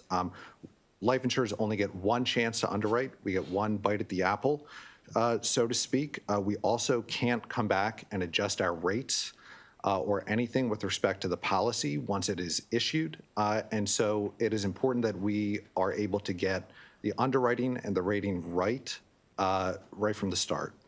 In addition, our products are voluntary products that can never be canceled once issued. And our underwriting process is holistic. We weigh genetic tests against all of the other factors contained in an individual's medical profile. And to add some context in terms of what other states have done, since 2019, there have been over 30, if not nearly 40 states that have pursued similar legislation to the bill that's before you today for consideration. All of them have rejected this approach with the exception of Florida. And for the reasons that I've just outlined and that Dr. Van Domelen will expand upon, again, we are asking that this committee give this bill an unfavorable report. Thank you. Thank you, Madam Chairwoman and committee members, for allowing me this time today. You move the mic closer. It just pulls out. There you go. We want to hear everything. Excellent. Thank you. Thank you, Madam Chairwoman and committee members, for your time today. My name is Dr. Deborah Van Domelen. I've been a medical director in the insurance industry for over 15 years. My training is in family medicine with degrees in public health and genetics. Cancer research has also been part of my pursuits at the University of Wisconsin. I am here on behalf of the American Council of Life Insurers to oppose Senate Bill 757. Underwriting, the process by which insurance companies review medical records to determine risk and appropriate pricing, has actually lowered the cost of coverage for consumers and therefore allowed more families to be protected. The math unfortunately falls apart when individuals at the highest risk for premature death are forced into the lowest risk pools. It simply takes a few people in the wrong risk pool to undermine the entire system. Also know that the life insurance industry does not have a purchase mandate. It is voluntary. Therefore, we cannot spread that high risk across a large enough pool to protect other policy owners. It worries me that there is misinformation that are keeping consumers from both getting tested as well as getting coverage. We cannot cancel a policy for any new medical information that's discovered after it's put in place. We cannot raise rates on any policy for information that is discovered after that policy is put in place. For those who have inherited risk, I would recommend that there are other options for coverage. There is group coverage for employers. There is guaranteed issue that is also available. The concern is that this bill would give a special status to a subset of consumers at the expense of others who may not have the discretionary income to afford the rising costs of food, housing, gas, and life insurance. I would ask you and thank you for your time for allowing me to tell you why this bill is not a benefit to most Marylanders. Thank you, Doctor. Do I have any questions for this panel? Seeing no questions, that ends this hearing on Senate Bill 757. Is Senator West here? Senator Hershey, would you like to present Senate Bill 773? Do what? Senator West. Oh, Senator Hershey, come back. Senator West made it in. Thank you. We're doing fine. Senator West, Senate Bill 956. And you're bringing up with you Bryson Popham and Alfred Mendelson? Yes. And Madam it's Chair. Health Insurance Medicare Supplement Policies Broker Commission. Thank you, Madam Chair. It's a pleasure to be here. This is the first time I've come to your committee this year, and it also will be the last time I come to your committee. So this will be a brief, fleeting appearance, but it's good to be here. This bill, Senate Bill 956, was brought to me by Alfred Mendelson, who's sitting next to me. He's a constituent. He identified a problem in providing a certain kind of insurance known as Medicare Supplemental Insurance to Medicare beneficiaries in Maryland. As you'll hear from other witnesses, many Maryland Medicare recipients, hundreds of thousands, have made the choice to purchase Medicare supplemental insurance upon becoming covered by Medicare Parts A and B. Medicare supplement insurance provides a vital method for filling gaps in Medicare coverage. Without this type of insurance, Medicare beneficiaries would be subject to literally hundreds of dollars in additional payments each year just to get the basic coverage they need. While there is no apparent problem in choosing and procuring Medicare supplement insurance when an individual first qualifies for Medicare, problems do occur later on. The reason for such problems is that Medicare supplement insurance is not medically underwritten when it's first procured. In other words, the Medicare recipient is able to obtain it on a guaranteed issue basis during what is known as the open enrollment period. That is not true, however, several years later when the cost goes up, substantially in some cases, and the recipient wishes to switch carriers. Those policies are medically underwritten, and they may be difficult for an individual to qualify for due to medical conditions. In 2023, Maryland fixed part of this problem by introducing something called the birthday rule. Under the birthday rule, a person may switch carriers as a matter of right on a guaranteed issue basis once a year around his or her birthday. The part left unfixed here is that some carriers who may be reluctant to accept these applicants, although they're required to do so, have instead reduced by up to 90% the compensation payable to the health insurance brokers who advise Medicare recipients and work with them to obtain the best insurance suitable to their needs. At such a very low level of compensation, brokers simply cannot afford to spend time working with Medicare supplemental insurance issues on behalf of persons seeking to exercise their rights under the birthday rule. Now, I'm not here to support a particular level of compensation for insurance brokers. I believe the market should do that.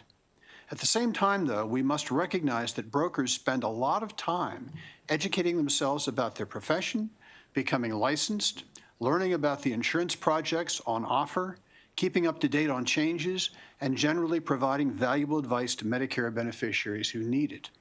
And we should not expect insurance brokers or any provider of products or services to offer those products and services at an unfairly low cost. It's also worth mentioning that the primary market for Medicare supplement insurance is older. This is often a population accustomed to seeking personal service from a knowledgeable professional to help them make a decision in a complicated health insurance transaction. This bill, therefore, simply requires a carrier to pay the same commission during a guaranteed issue period, the birthday rule, as it does during an open enrollment period, which is the initial period of time in which an individual may purchase Medicare supplement insurance. Once again, I'm not here supporting a particular level of compensation. The market should do that.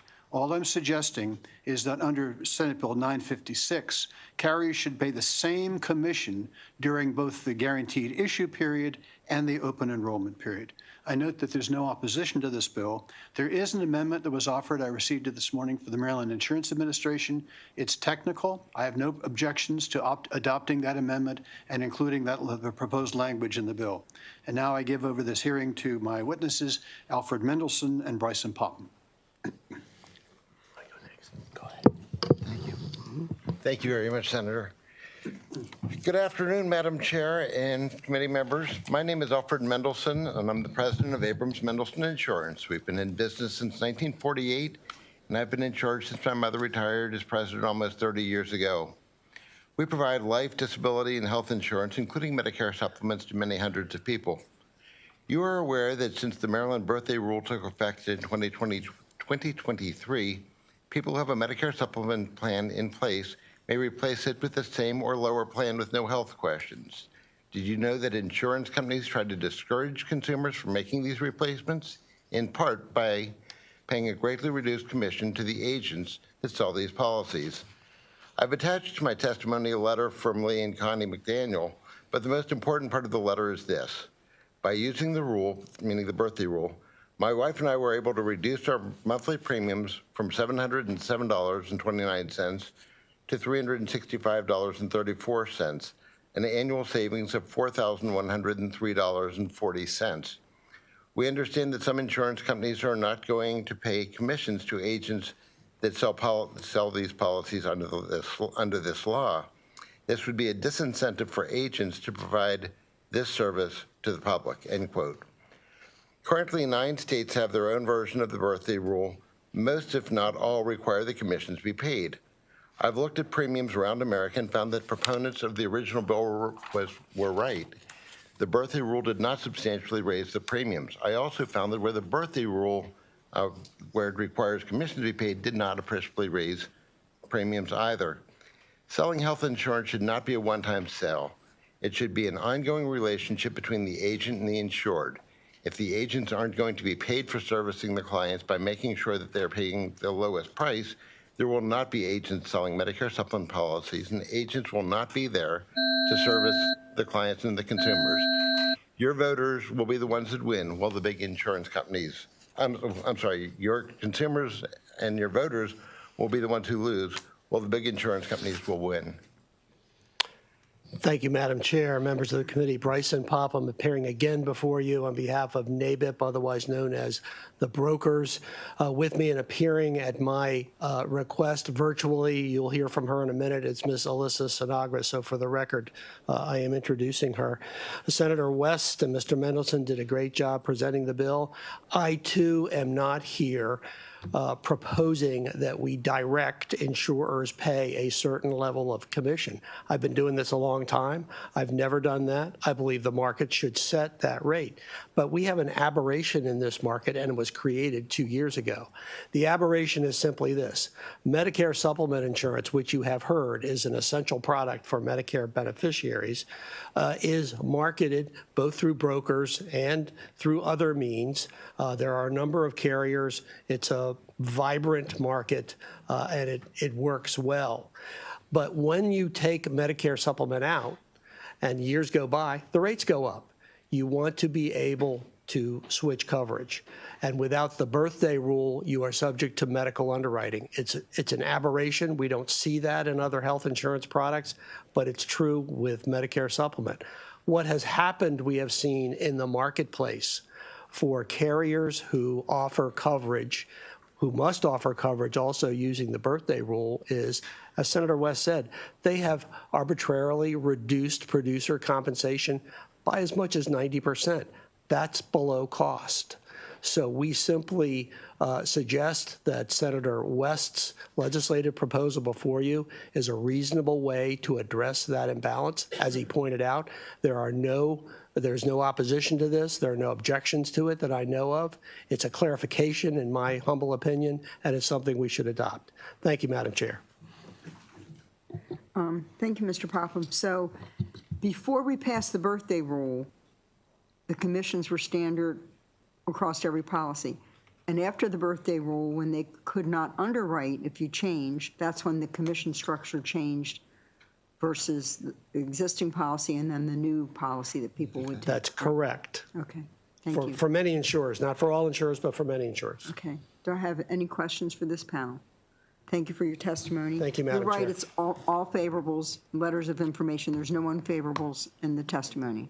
That's correct. So Barbara Hornoff, Jacob McGoy, and Brad Mainster are the next 3 favorables for the panel. Thank you.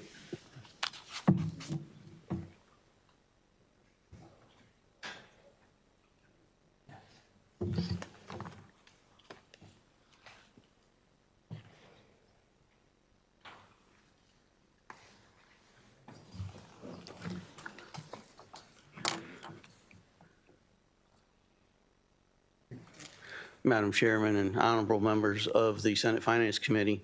My name is Brad Mainster, and I'm a 30-plus year veteran of the health and life insurance industry. I'm a financial planner and wealth advisor with a subspecialty in Medicare. My office is in Bel Air. I'm here today to ask for support of Senate Bill 956. I'd like to give you some data regarding some of my own clients that I have assisted with replacing their Medicare supplements since the Maryland birthday rule became effective. I have 6 examples. I'll highlight 3. Female, age 79, was paying $314.73 to a carrier that had stopped issuing new policies in Maryland in 2020. After consultation, she elected to move to another carrier under the birthday rule, kept her same coverage. Her new premiums became $185.23, a 12-month savings of $1,554. Female, age 80, was paying $413 a month to a carrier that had stopped issuing new policies in 2020. After consultation, she moved to another carrier, also made a slight reduction in her benefit, and her new premiums became $193.80 per month, a 12-month savings of $2,631. Female, age 92, was paying $643.83 per month to a carrier that stopped issuing policies prior to 2019. I don't know exactly when. It was not her birthday. We submitted a medically underwritten application. She was approved, but at substandard rates. She reduced her coverage slightly, and her new premiums became $511.97. Upon her birthday in April, she'll be able to get preferred rates and reduce her premiums further down to $315.62. Ultimately, a 12-month savings of $3,144 for one person. My time's up. Madam Chairperson, thank you for letting us all be here. Yes, I would say the birthday rule is clearly beneficial to our clients. There's no doubt it is a huge help, especially as people age. They are really paying higher and higher premiums as they age while they're watching their nest eggs disappear. So it is a huge help to be able to help these people with their bringing their costs down on something they definitely need. And at a time when their health issues might be becoming more expensive because their utilization might go up. So it's very much helpful to help them. However, the work that it takes for us to do this is no different than the work we have to do for any other Medicare supplement. We still have to meet with the person, sometimes often 45 minutes to an hour, hour and a half. You meet with the person, and for me, that's often the first initial meeting, and you follow that up with helping them with things where they're not as tech savvy as they might be, and you're able to help them with that sort of thing. Conference calls. With the birthday rule, you have to have GI documentation, guarantee issue documentation from their prior insurer. So that's something that we have to help them ascertain. And again, we are often dealing with an aging population because usually you don't change your price in the first 3 or 4 or 5 years. It's as you're aging that you look where this birthday rule can make the biggest difference for people. So in an effort to follow up these clients just like I would for any other client, I have people that I'm employed by and we help with all that. So all these things take time, and I noticed, I did a report that I had, since this rule went into place in 2023, 221 supplement sales. Some of them are guarantee issue, which we don't always receive full compensation on those either. But on the birthday rule, that would be no compensation. And I did 21, so it was about 10%. So I thank you for your time to this. And you are Barbara Hornoff. Thank you, Barbara. Yes, ma'am. Okay, and finally. Hi, yes, thank you, everybody. My name is Jacob McGoy. I did submit written testimony as well, but in the interest of time and the fact that we've already had a number of people speak, I'll just touch on a couple of things that haven't been said. I, at one point, recently was licensed in all 50 states. I'm still licensed in over 30. I do work in many of those and also have spent the last 18 years specializing in the Medicare space, training hundreds of agents locally and nationally. And I will just give you, from my perspective, there's many other states that had a birthday rule. I was very happy to see Maryland adopt that rule, and it's been largely beneficial to everyone here as the seniors that need it. Every other state that I've seen and done business in has level commissions, regardless of which type of way they're purchasing them in. And there was one, I think, comment I saw that was not against, but sort of questioned how this might impact the commissions for other open enrollment business or the premiums there.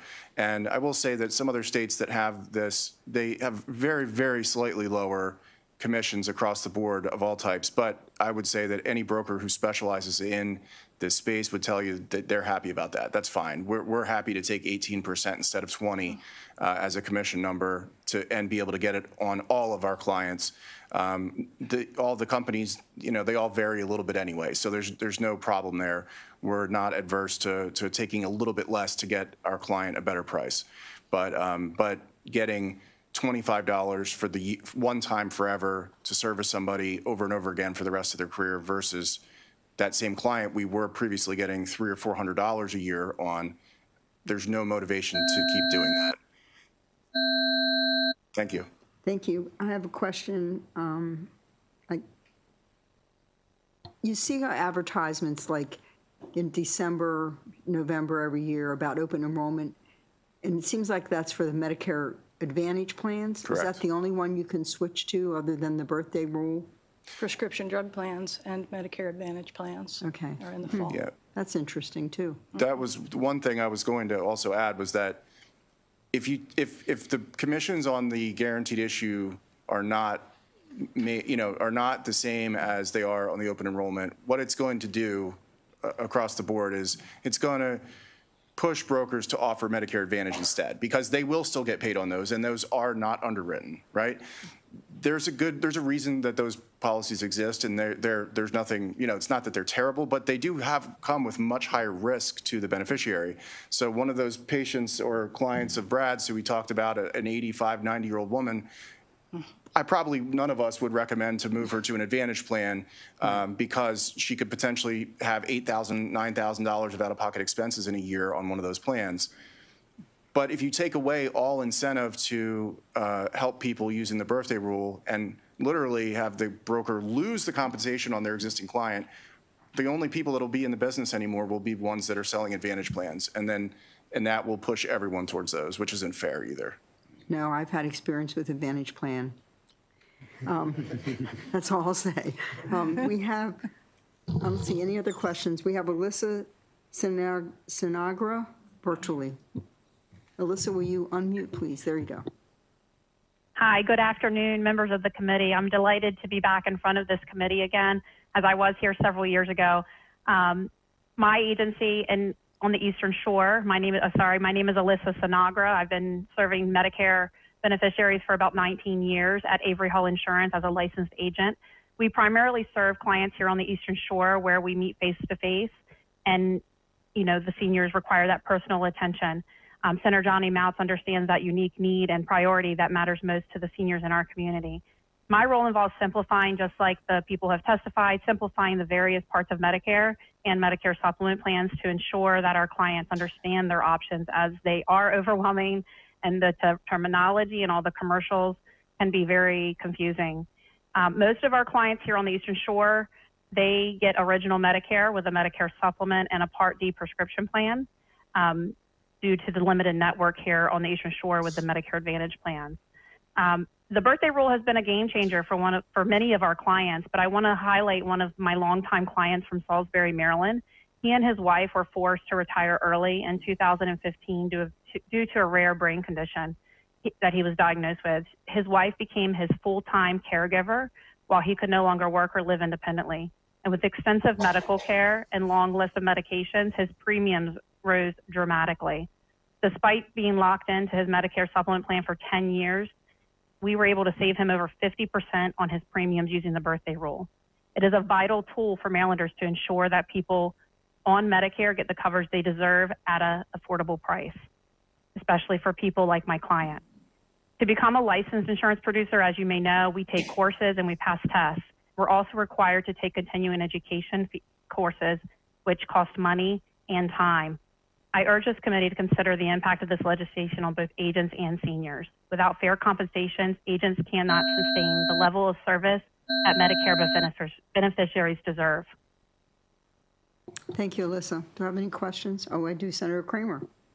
Yeah, I was just going to say, this is an interesting issue. Never came up during the discussion of the birthday rule. Delegate Kirill Resnick was the House sponsor on the bill. I was the Senate sponsor. I think it took year 3 or year 4 before the bill finally passed. But at no point, I don't think anyone had ever contemplated this particular issue being problematic. I'm thrilled to hear that all of you are indicating how well this has worked out. I know Delegate Resnick and I were advocating for how successful it would be, and yet there was industry opposition, and it took a while to get it done, but happy to hear that it's worked out so well, and can clearly see that there is an inequity here that needs to be addressed so that we are taking full advantage of this opportunity, and you know, we're not going to hopefully do any harm by utilizing the birthday rule. Thank you, Madam Chair. Thank you, May I Senator. comment to that? Thank you. I don't see any other questions for this panel. I do have a quick question for the sponsor. Mr. Sponsor, can you, Senator, just real quickly, did you mention that there's an amendment from MIA? Yes, it's in my packet. I don't know if you received it. I got it. I don't believe we have. I'd be happy to give it to committee counsel. Okay. And then it's very brief, and it's just changing some wording. Okay, very Not good. substantive. Make sure we have that, please. Sure. Thank you very much. That ends the hearing on Senate Bill 956. And now we're going to do Senate Bill 773. Senator Hershey, for real this time, with Lance Kilpatrick and Matthew Prentice. Health Benefit Plans Calculation of Cost Sharing Contribution.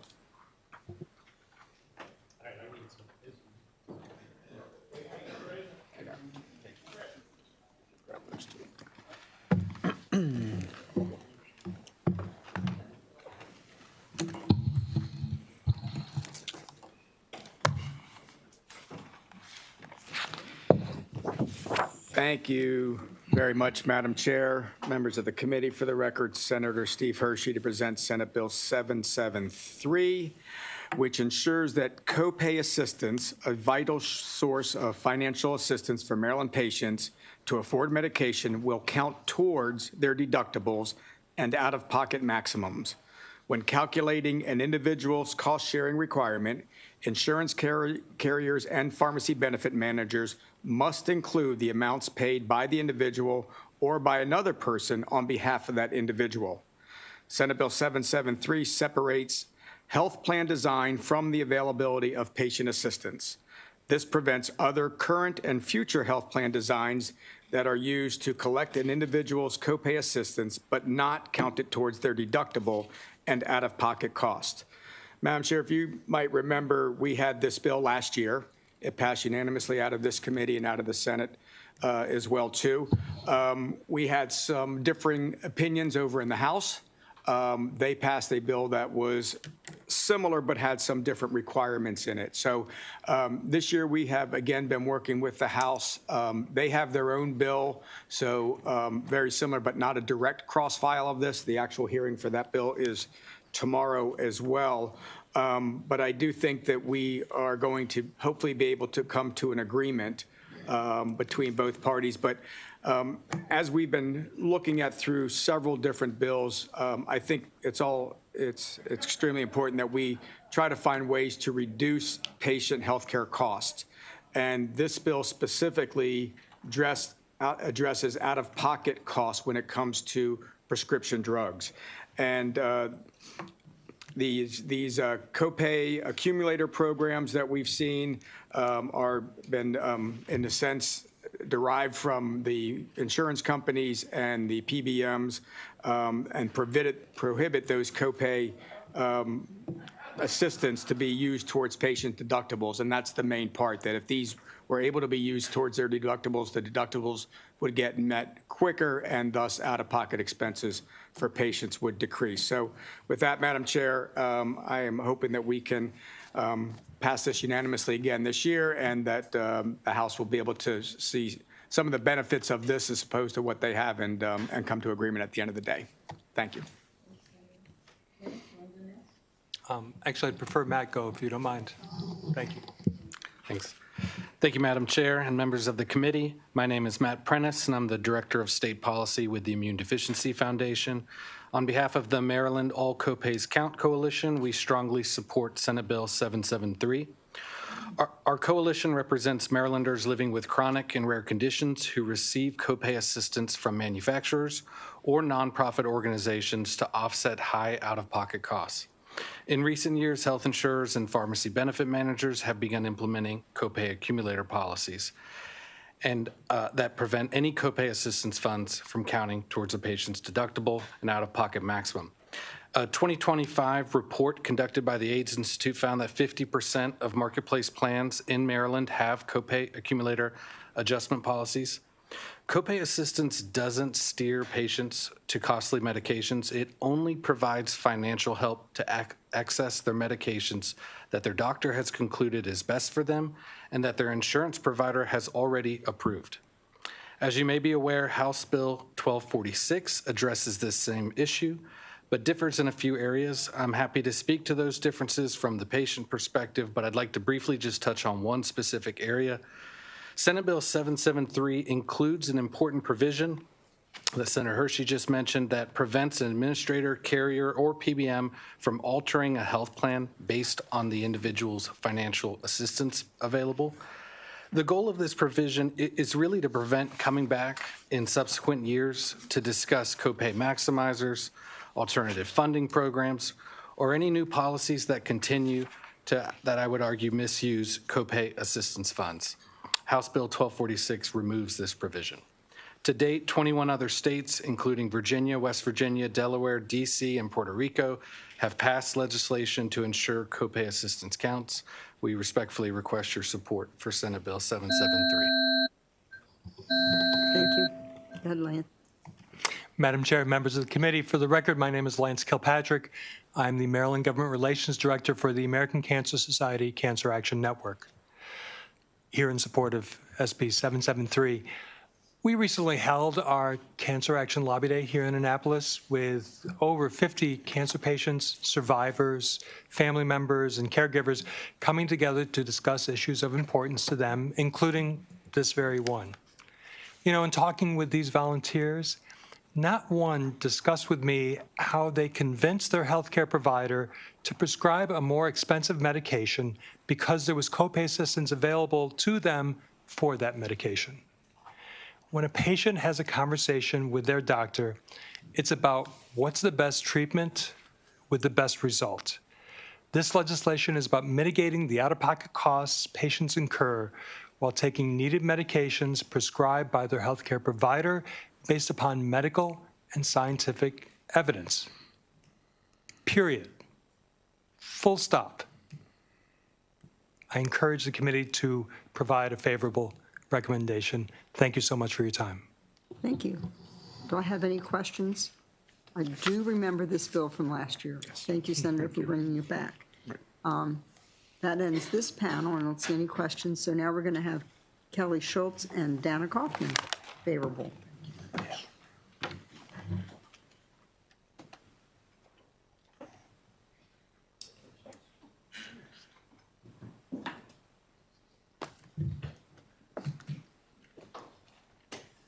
Good afternoon, Madam Chair, members of the committee.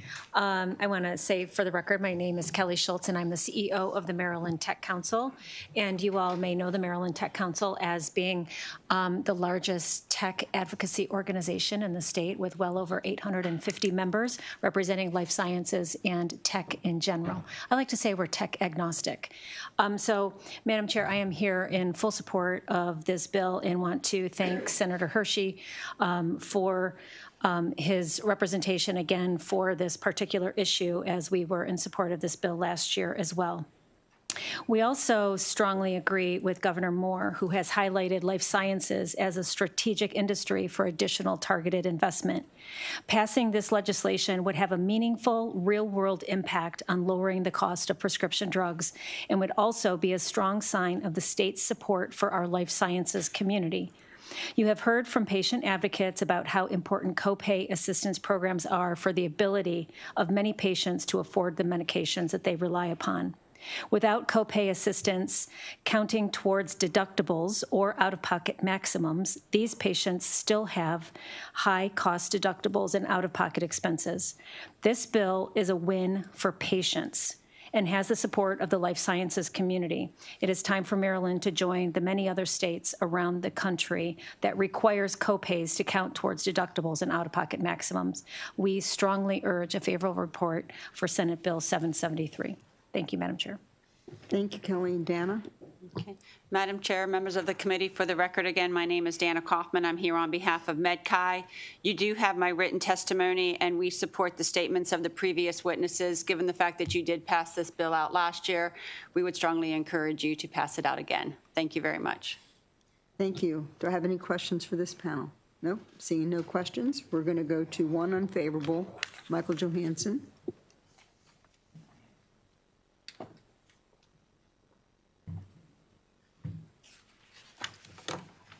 Thank you, Madam Chair. I'm Mike Johansson on behalf of PCMA, the Trade Association for the PBM industry. We do oppose the Senate version. The House version that was mentioned, we don't have any objection to. But just a couple comments on this bill. So copay assistance comes in a couple forms. One is patient assistance from typically nonprofit organizations. The second is coupons, which are offered by commercial drug manufacturers to market or incent someone to use typically a brand name drug rather than a generic that is available. It is true that both can be on the PBM formulary, but the way a lot of these tiers are set up, you have a financial incentive to pick the generic rather than the more expensive brand. For example, that could be a copay, could be $10 for a generic, and in some cases, depending on the brand, it could be $150, right? It's a financial incentive. But if you can get a coupon to cover that cost, you might go ahead and choose the more expensive brand, which costs not the PBM, but the health plan sponsor and whoever's paying the premiums, it costs them more money than using the generic. So it is a marketing tool. One of the things that we raised in the House last year in one of the House amendments was that if you do offer a coupon, once consumers start to use that, they should also be aware of how long the coupon may last, right? Because if they get used to taking the certain brand rather than the generic, then when the next time they go and the coupon's not available anymore, they may then have a much higher cost that they're dealing with. Coupons, for example, are not permitted in government plans. For example, the government sees it as an inducement. So lastly, we appreciate the goal of the bill, but the House bill is something we wouldn't object to. Mr. Johansson, can you tell me what it is about the House bill that's different and why you like that one? Well, one of it is the notice. And the other thing, it was very complicated, honestly. I haven't looked at it, but I can get back to you. But you like that one better? Yeah. Even when it's complicated and you haven't looked at it? Yeah. Because I just remembering last year, right, we had a very extensive debate. Yeah. A lot of debate on this version and less on the House version. Thank you, Mr. Johansson. I don't see any other questions. Thank you for your testimony. We have a few virtual favorables. We'll start with Kyle Rivers. Kyle, you want to unmute? There you go. Thank you. Thank you, Madam Chair. Madam Chair and members of the Senate Finance Committee, thank you for the opportunity to provide testimony on behalf of the National Multiple Sclerosis Society in support of Senate Bill 773. Multiple sclerosis is an unpredictable disease of the central nervous system. Currently, there is no cure. Symptoms vary from person to person and may include disabling fatigue, mobility challenges, cognitive changes, and vision issues. An estimated 1 million people live with MS in the United States. Early diagnosis and treatment are critical to minimize disability, and we're proud to say that significant progress is being made to achieve a world free of MS. MS is an expensive disease to live with and treat, impacting the healthcare system, health plans, and of course, families affected by MS. MS disease-modifying therapies are essential for many people with MS, but their prices have skyrocketed. As of July of 2024, the median brand price of MS DMTs was over $107,000.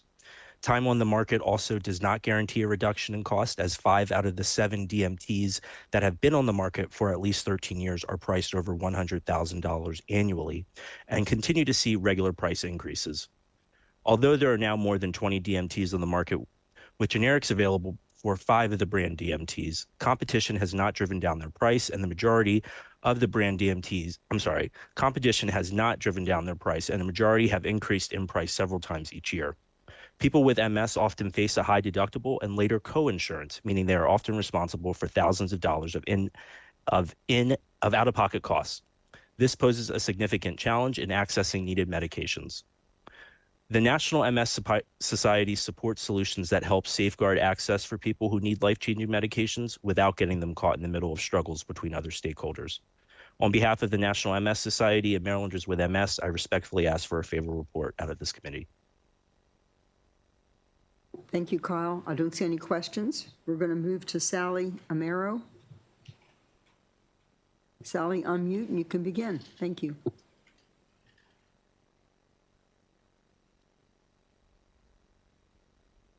Thank you. And thank you for the opportunity to speak in support of Senate Bill 773 today. My name is Sally Amero. I'm a resident of Montgomery County, and I'm here today to speak on behalf of people like me who are living with an immune deficiency disorder in the great state of Maryland. Immune deficiency is a broad term, and it covers many different types of disorders, but in general, we are susceptible to recurrent severe infections like pneumonia. We may experience organ damage, comorbidities, and even some life-threatening conditions. My medical record checks all those boxes. The standard treatment for immune deficiency disorders is immunoglobulin replacement therapy, which costs approximately $7,500 to $10,000 per treatment and is given every 3 to 6 weeks. Of course, however your disease progresses, you may incur additional costs. Fortunately, my health insurance covers most of these costs, but patients who have other health insurance plans in Maryland face much higher, perhaps formidable out-of-pocket expenses, and they must rely on copay assistance programs to help cover these high costs. On behalf of individuals with immune deficiency disorders, I respectfully request that you support Senate Bill 773 to ensure that all copay assistance counts and that Marylanders can access life-saving treatment that here is unsurpassed. Thank you. Thank you. Do I have any questions? No questions for this witness. Thank you. Next we have, I'm going to get this name wrong, Hiwatoa Amakali. Thank you very much. Good afternoon, Senators, and thank you for the opportunity to speak in support of Senate Bill 773. As Sally just mentioned, I live with one of those disorders. I live with common variable immunodeficiency, requiring regular and expensive immunoglobulin treatment in order to survive. Every year, regardless of my plan, I face the same painful reality. I ration my health care because I simply can't afford the high out-of-pocket cost. Now, copay assistance programs are available to help patients like me afford access life-saving medications. However, insurance companies have found a way to double dip through copay accumulator programs. So here's what happens. When manufacturers provide financial assistance for my copays, insurance companies accept this money but don't apply it towards my deductible or out-of-pocket max. I'm still required to pay my full cost-sharing obligation as if no assistance was provided. Copay accumulators nullify the benefit of assistance programs and create an unfair system where both the manufacturer and I pay, but only the insurer benefits. Senate Bill 773 would end this predatory practice by requiring all payments made on behalf of patients to count towards our cost-sharing obligations. This isn't about getting something for free. It's about ensuring payments made on my behalf are recognized as if I made them myself. Please support SB 773 and protect chronically ill Marylanders from having to choose between health and financial stability. Thank you. Thank you. I don't see any questions. Thank you for your testimony. And finally, Melissa Horn.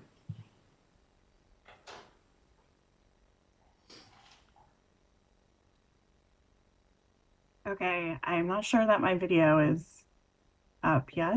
Okay, perfect. Well, thank you, Madam Chair, and to the members of the committee for your time today. I am the State Affairs Director for the Arthritis Foundation, and I cover all 50 states, but I am a proud resident of the state of Maryland. And on behalf of all of the doctor-diagnosed arthritis patients in the state, more than 1 million, I am here in support of SB 773 to make sure that all co-payments count. I did want to give a little bit of insight, not repeat the testimony of my colleagues, just to give some insight into the impact on arthritis patients, not just in Maryland, but nationwide on this issue. So we recently surveyed, and 37% of our patients reported that they had trouble affording their out-of-pocket costs. These are not just high-cost drugs, brand name drugs that don't have generics, but many of our patients have chronic diseases, more than one, and those prescriptions add up per month. So they might not just be filling one, they could be filling 10 medications, and often turn to copayment assistance to help them pay and fill those prescriptions. So of the patients that responded, 54% say that they have incurred debt or suffered financial hardship to try and meet those copayment and cost-sharing responsibilities.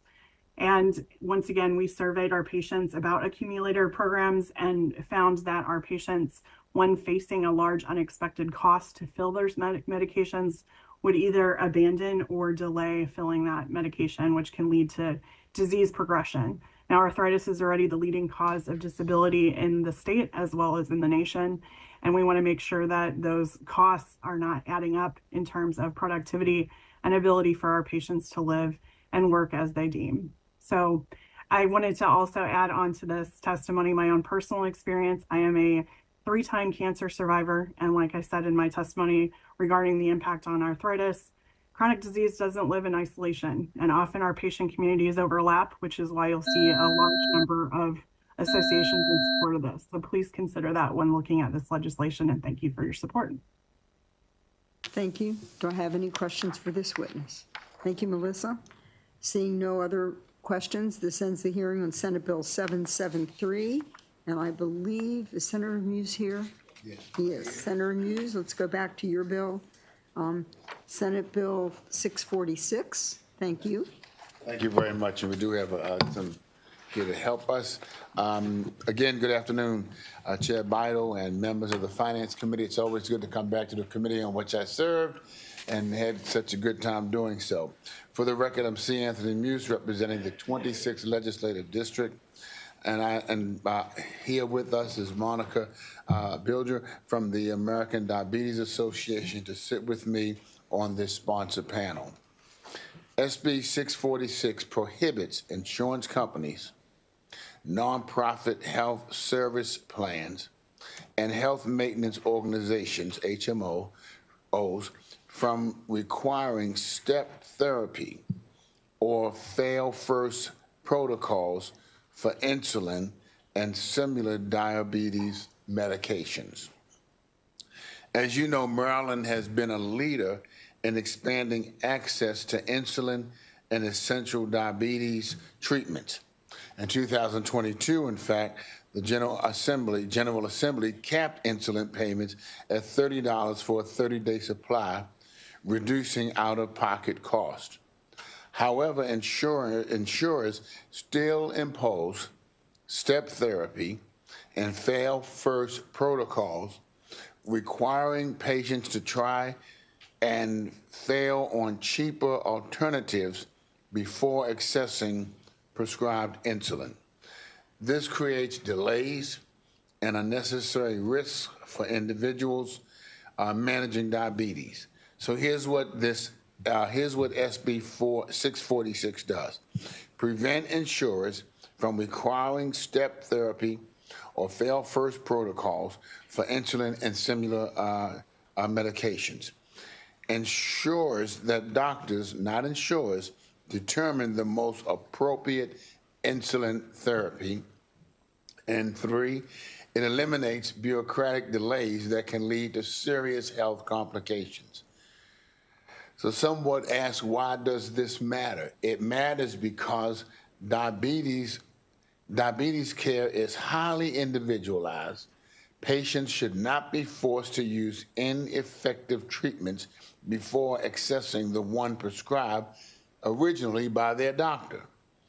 Delays in access can lead to severe complications, kidney failure, cardiovascular disease, and uncontrolled diabetes results in higher health care costs, including emergency room visits, hospitalization, and costly interventions.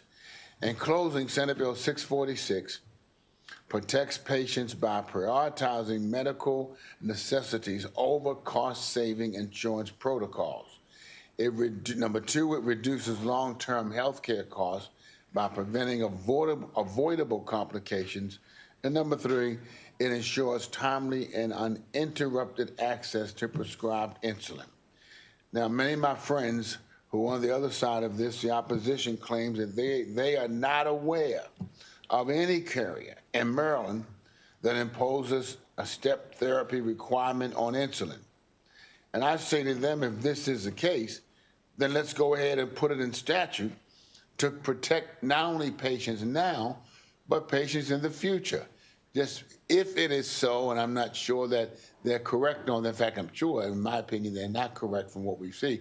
But if they are correct on that, and they say, well, gee, today we're not doing it, that doesn't mean that 5 years from now that someone else will not, that others will not be doing it when they're gone. And so if it's policy, then put it in statute. That's what I believe. So, colleagues, the General Assembly has already recognized the importance of insulin affordability, but affordability means little if patients cannot access their prescribed treatment without insurer-imposed barriers. So for these reasons, I respectfully urge a favorable report on SB 643. I'll turn it over to. Thank you, Senator. Monica? Thank you, Senator Muse is an incredible advocate for people living with diabetes and summed up most of what I was going to say today. Madam Chair and honorable members of the Senate Finance Committee, thank you for allowing me to speak on behalf of the ADA and the over 500,000 Marylanders living with diabetes. We strongly express our support for Senate Bill 646, which will prohibit certain insurers and nonprofit health service plans to impose step therapy. The ADA commends Maryland for its strong patient-centered leadership in addressing diabetes epidemic and affordable, timely access to treatment, and including the existing guardrails around step therapy. But because many patients with diabetes rely on insulin to manage their condition and prevent life-threatening complications, we want to build on those existing best practices through this important legislation. We know that this is not a time of stability. So in this time of uncertainty, patients deserve stability in their care. Having these best practices of non-step therapy being utilized across the state needs to continue. Insulin is not a one-size-fits-all medication, and access to the right insulin at the right time is critical for effective diabetes management. It's a chronic disease that requires precise management, and unnecessary delays can cause long-term damage to patients' health, including increased risk for heart disease, kidney failure, nerve damage, and blindness. Step therapy can delay access to optimal insulin, potentially leading to uncontrolled blood sugars, hospitalization, or worse. We've heard from folks around the country who do have step therapy implemented, and they're having allergic reactions to certain insulins, including anaphylactic shock. These are kinds of outcomes that we don't want to see happening in Maryland. And so we believe these preventable health emergencies not only jeopardize patient health, but also increase the healthcare costs for both patients and the system as a whole. Insulin is life-saving medication, and Marylanders should not be subject to potentially harmful delays, and we respectfully request the committee for a favorable report. One other note, we had an initial conversation with the League of Life and Health Insurers and are happy to further discuss any concerns with regards to gateway language that they may have identified. Thank you for your testimony. So I was just reading the testimony from the life and health insurers, they don't understand why there is any step therapy with diabetes. Their understanding is that there isn't any currently in Maryland by carriers, that they are not imposing that. Physicians don't see a huge burden at this time with the insurances that they have. However, carriers are changing, and as Senator Muse noted, we don't know what's going to be occurring. So it's in the best for the best opportunity to ensure that people have stability in their care and continue in the insulin that they have in case those carriers change. Thank you. Thank you for your testimony. I don't see any questions. Thank you. Thank you, Madam Chair. We have one unfavorable. Michael Johansson.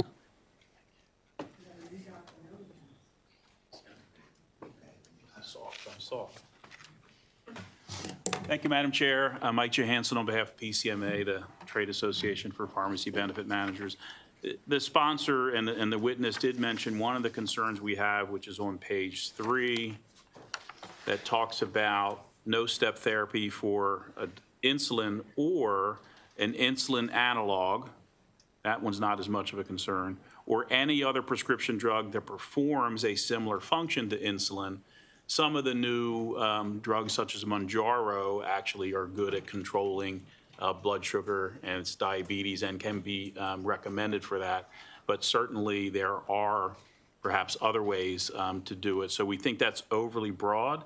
I think the other one is it also says you can't have step therapy with respect to the administration of the drug, whether it's an injection or inhalation. Let's assume 2 drugs do exactly the same thing. One is 3 times more, whether it's the injection or the inhalation. Shouldn't there be some ability for the health plan sponsor to control costs by suggesting one over the other?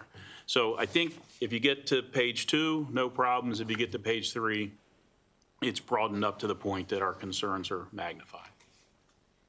Thank you. Do I have any questions for this witness? Thank you, Mr. Johansson. This ends the hearing on Senate Bill 646.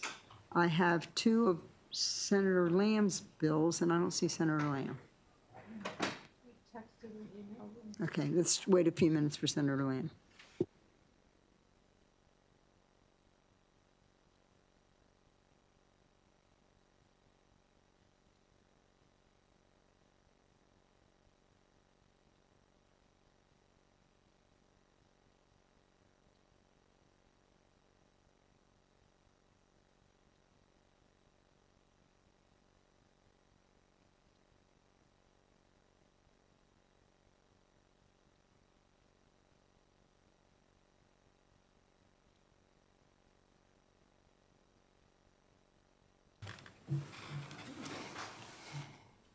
Okay, Senator Lamb, thank you. Senate Bill 974. Do you have a panel for this bill? We have Chris Fox for the panel here. Chris Fox, please come up. Senate Bill 974, Maryland Medical Assistance Program and Health Insurance, non-opioid drugs for the treatment of pain. Thank you, Senator. All right. Thank you, Chair Bidle, members of the Senate Finance Committee. Here to testify and introduce Senate Bill 974 on non-opioid drugs for treatment. For the record, Clarence Lamb, Senator District 12. Traditionally, an opioid prescription has been the first line of treatment for those with acute or chronic pain, and insurance policies have in the past often favored coverage of such medications, in part because there are few alternatives, and they were very effective.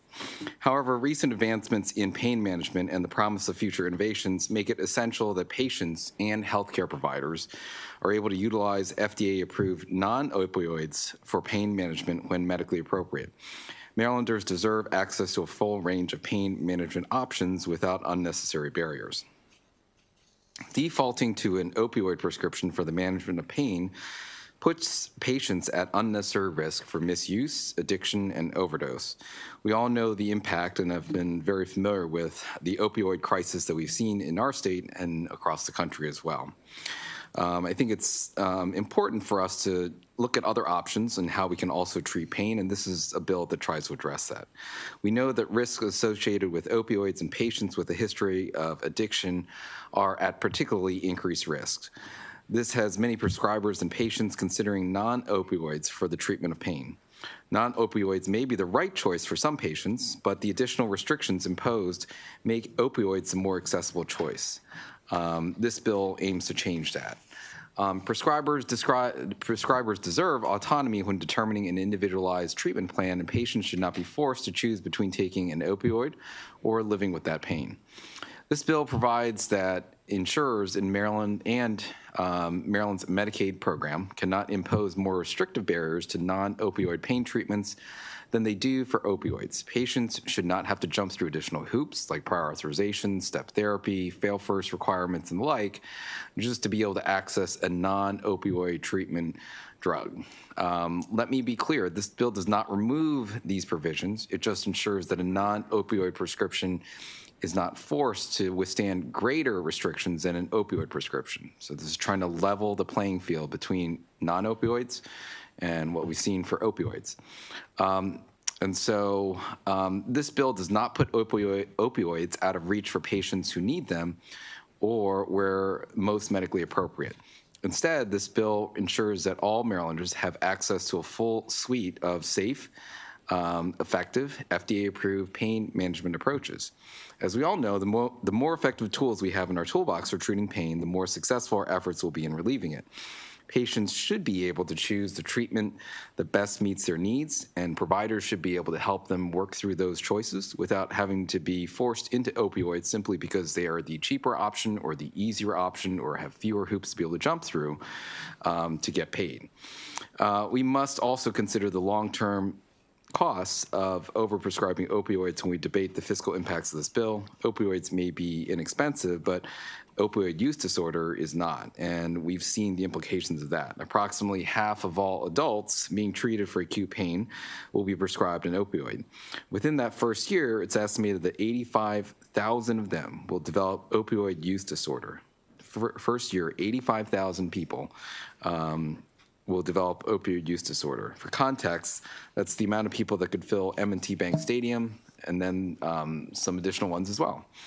The CDC estimates that Maryland's per capita cost of opioid use and fatal overdoses at close to $5,000, which means that those 85,000 individuals will cost our state close to $425 million.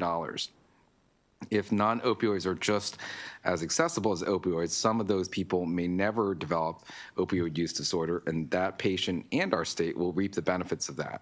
So it's a win for both the state and the patient in that instance. We need as many tools in our toolbox as possible to help combat our state's ongoing opioid crisis, and ensuring patients have access to non-opioid alternatives is a good start.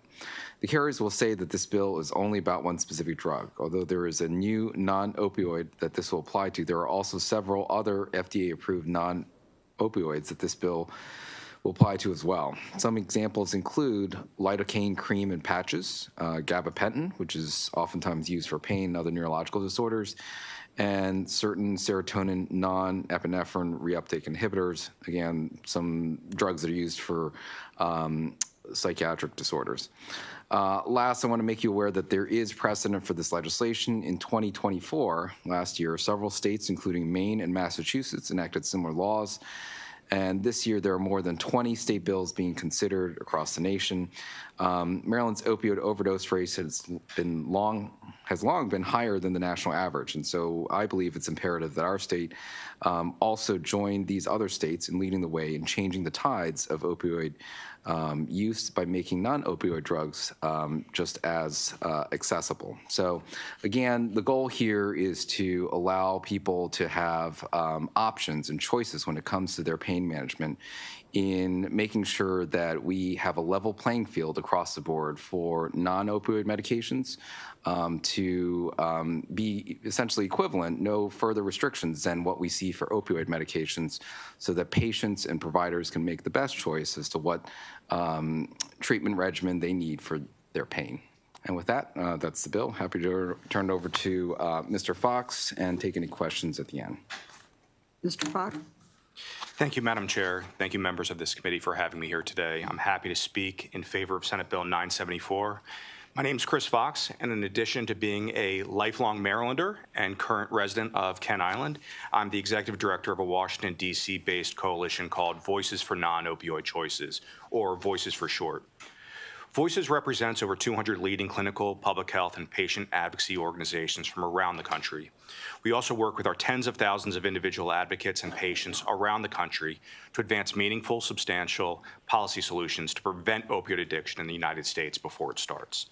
In 2023, the last year where the Centers for Disease Control and Prevention reported out full-year drug overdose data, nearly 2,200 Marylanders died of an opioid-related overdose. This accounts for nearly 90% of all overdose deaths in the state. Nationwide, we lost 222 Americans every day from an opioid-related overdose, which is a 70% increase in just 5 years. As a country, we've devoted significant time and attention to preventing opioid-related overdose deaths.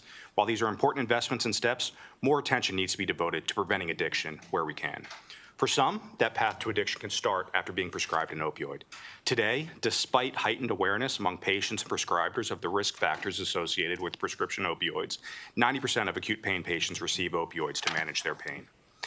Research shows that between 6 and 20% of these patients will become newly persistent opioid users. This can lead to illicit opioid use and potentially even overdose or death. This affects millions of patients every year.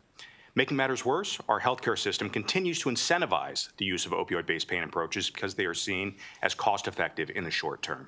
Today, prescription opioids are all available in generic form and as such, cost pennies to manufacture. It's part of why they've become the status quo for pain management in this country.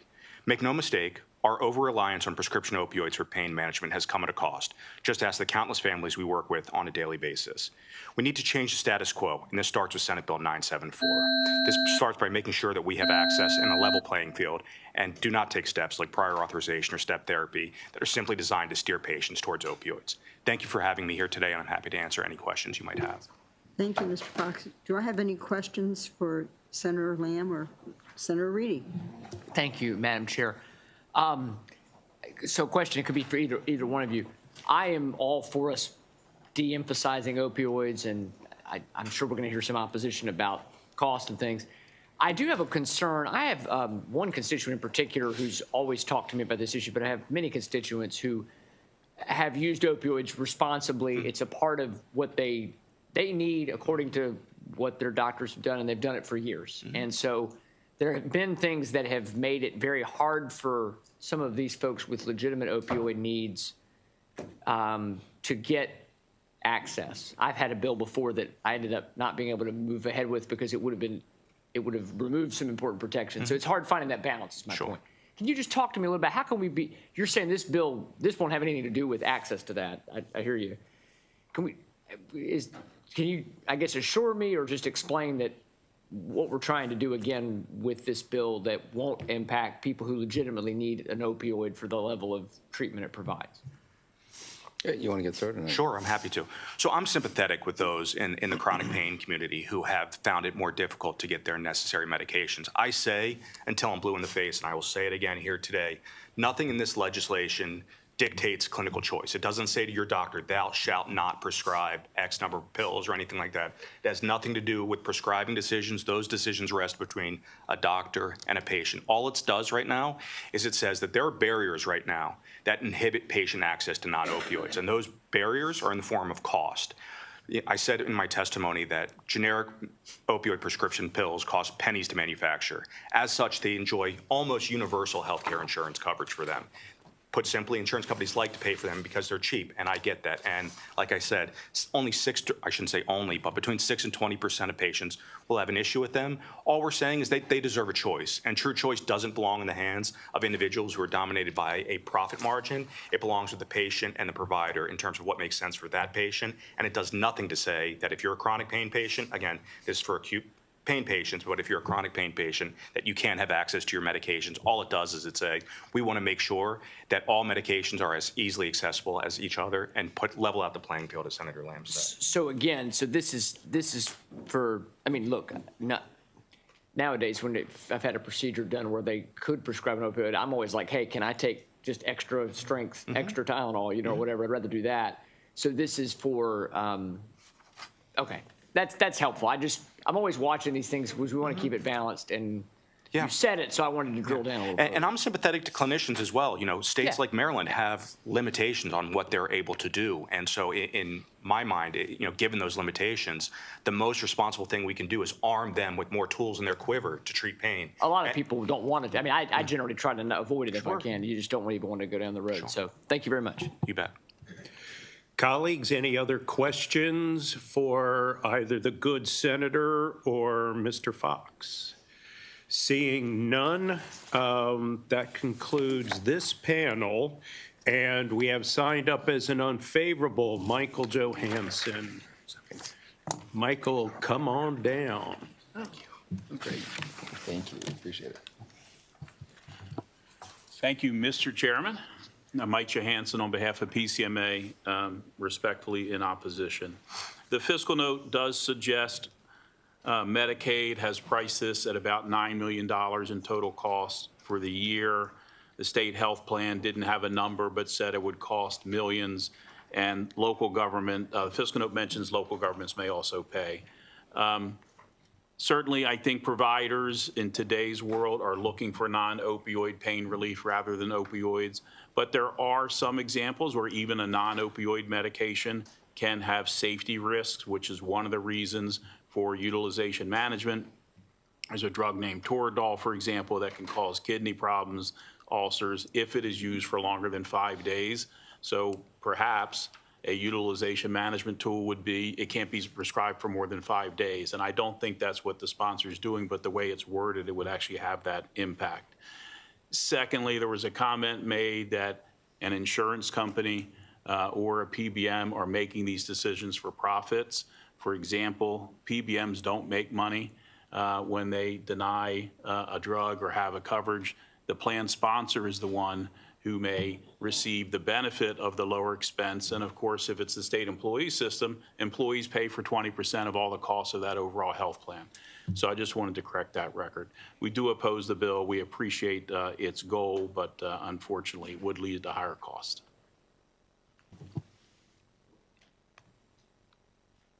It looks like Senator Reedy has a question, please. Yeah, thank you, Mr. Chair. Just a follow-up based on the other questions.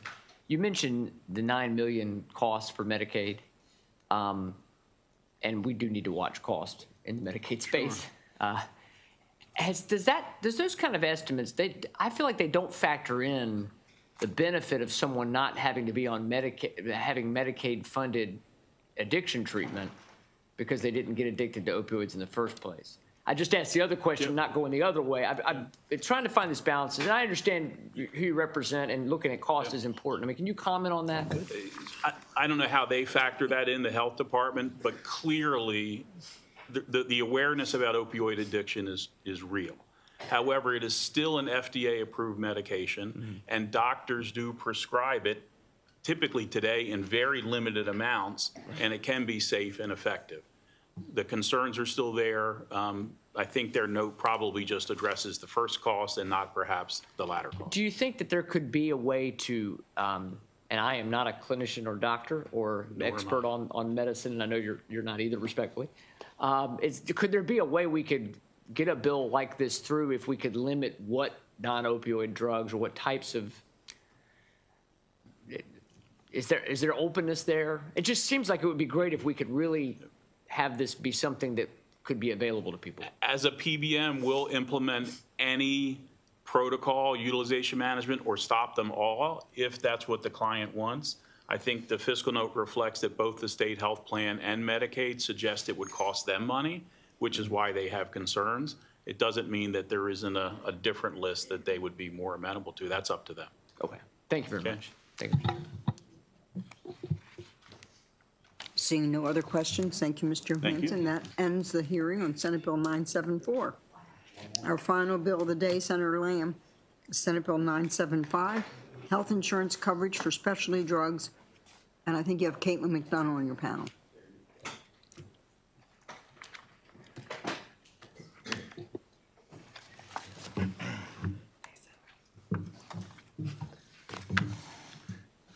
All right. Good afternoon, Chair Beidel, members of the Senate Finance Committee, here to introduce and request the support on SB 975. For the records, Clarence Lamb, Senator in District 12. This is a bill that this committee has been familiar with over the last couple of years. This has been introduced previously. There is a little bit of a wrinkle in the difference here this year, which I'll touch on in a second. So the purpose of this bill is to allow Marylanders the ability to receive their medications from where their needs are best met without unnecessary restrictions imposed on them by non-physician entities. Currently, the majority of health insurances in Maryland contract with PBMs, as we've been talking about in this committee.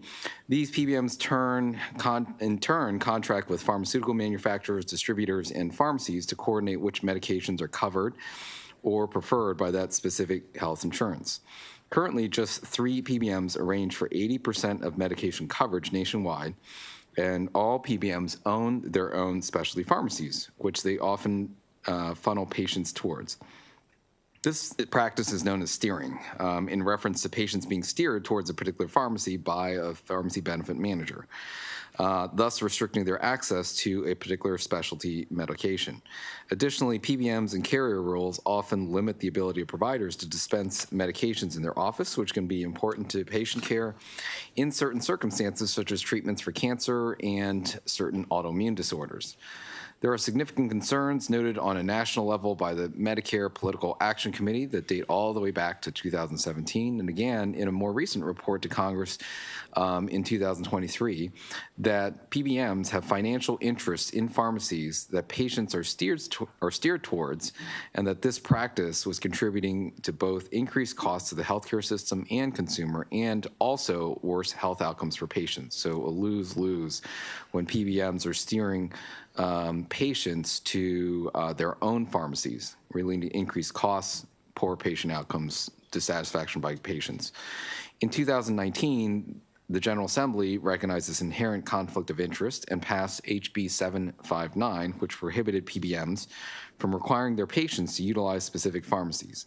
Although HB 759 made significant strides towards improving access to medications, a major gap still exists.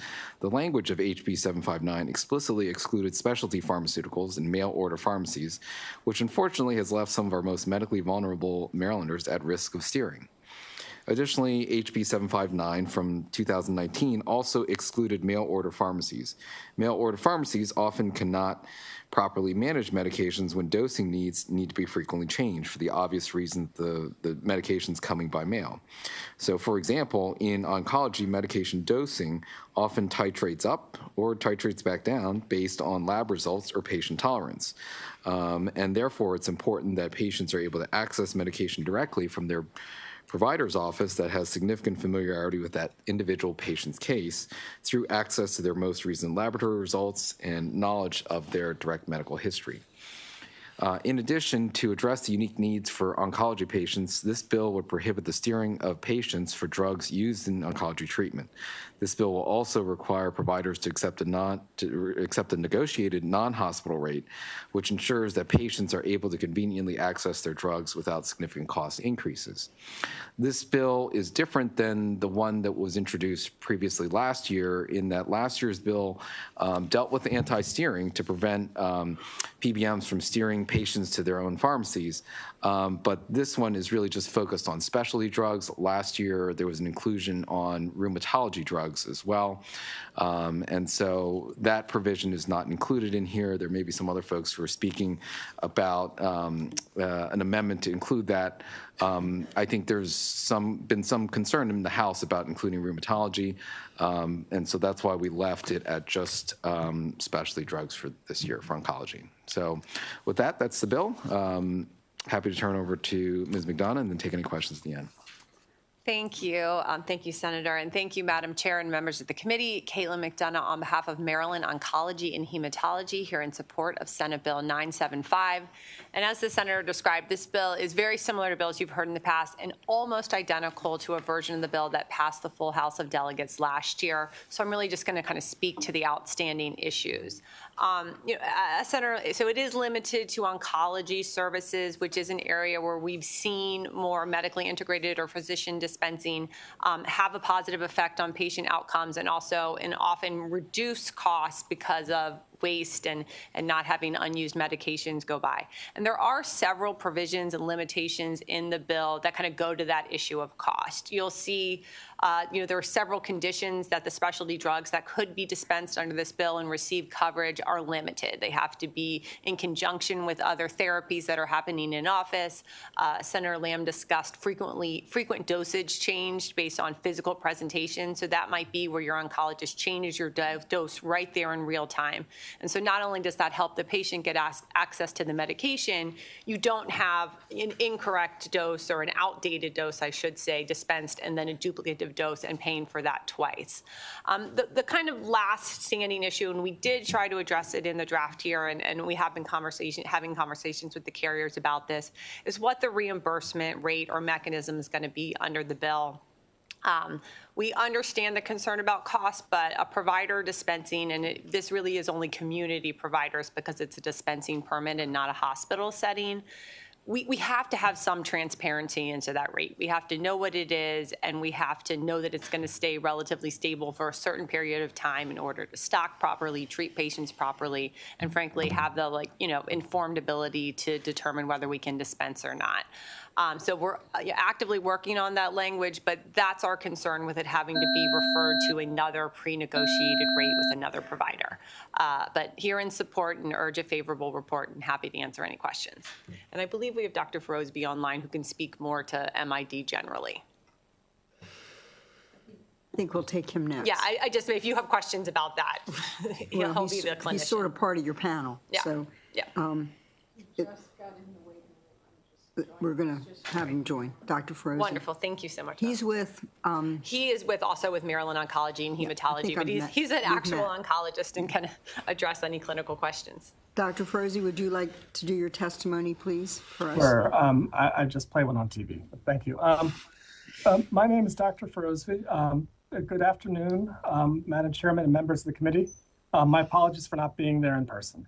I'm an oncologist at Maryland Oncology Hematology here in support of Senate Bill 975 regarding patient steerage of specialty drugs to PBM affiliated pharmacies.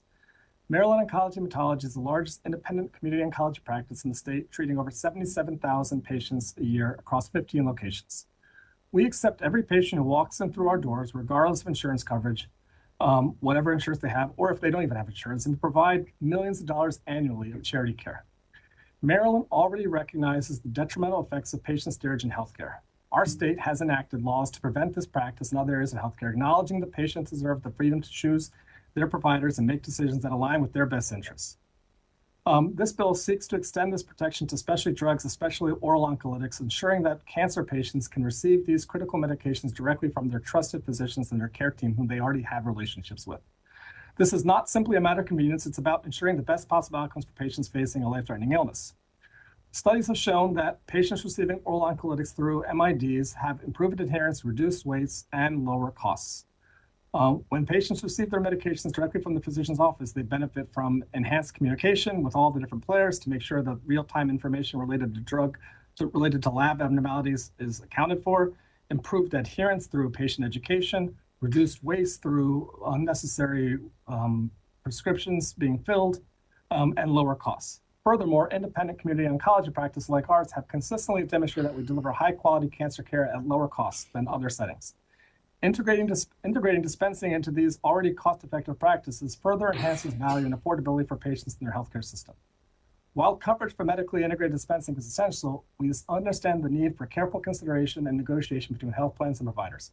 We believe that maintaining the current practice of negotiated coverage language allows for flexibility and collaboration to ensure fair reimbursement. In good faith, we have worked with the bill sponsors and other stakeholders on this issue over the last few years to ensure we can meet the needs of highly complex cancer patients in Maryland. We appreciate the time you have invested as committee members to learn about this issue and joined us at our office to see what we do every day. Thank you very much, and I look forward to answering any questions.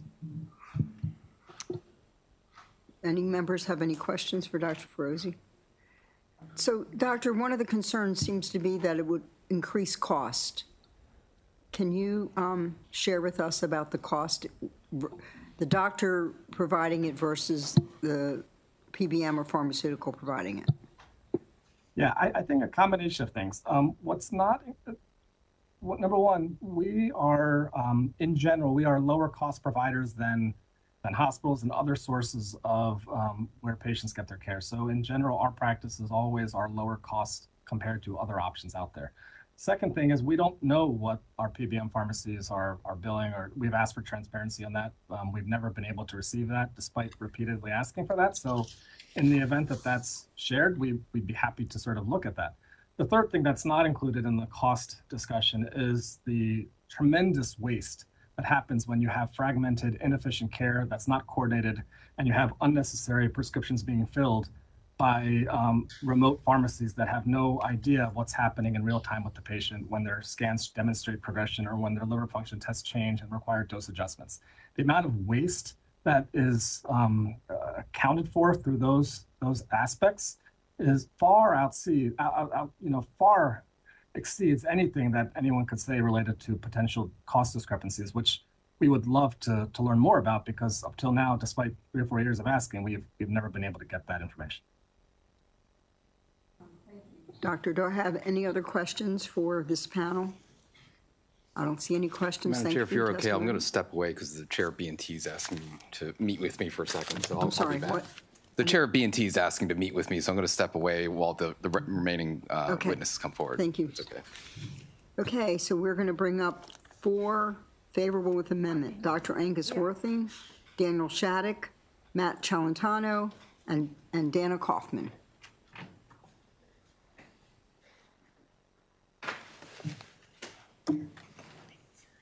Great.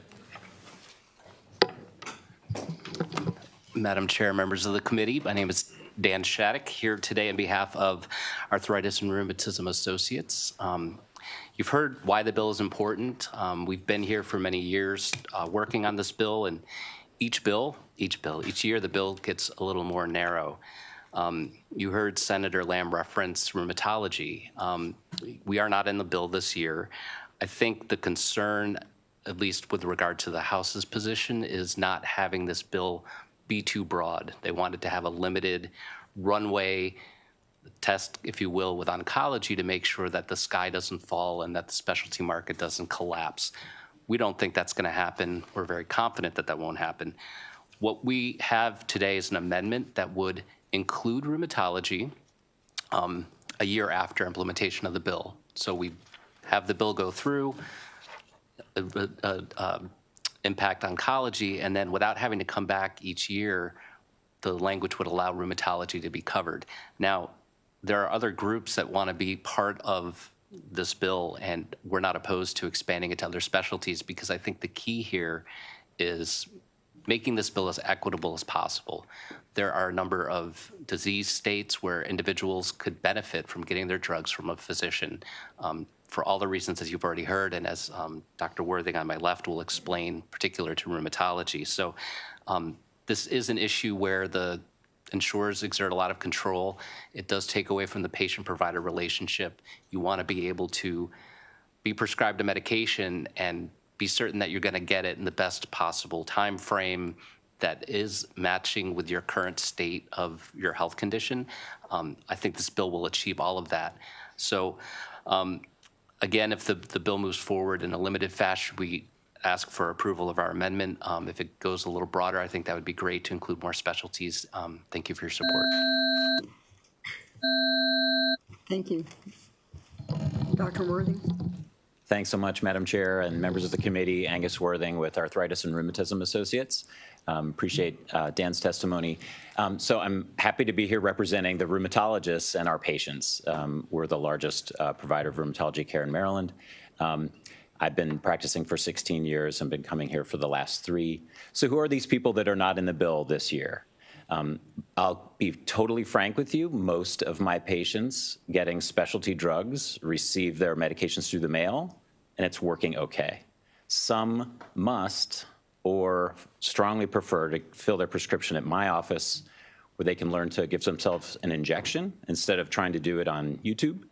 Or they can prevent having the medication spoil in the summer or freeze in the winter or get delayed by extreme weather events that we're having when people get a delay in medication, when they have rheumatoid arthritis or lupus, they pay for that delay with disabling joint pain until the next medication dose comes.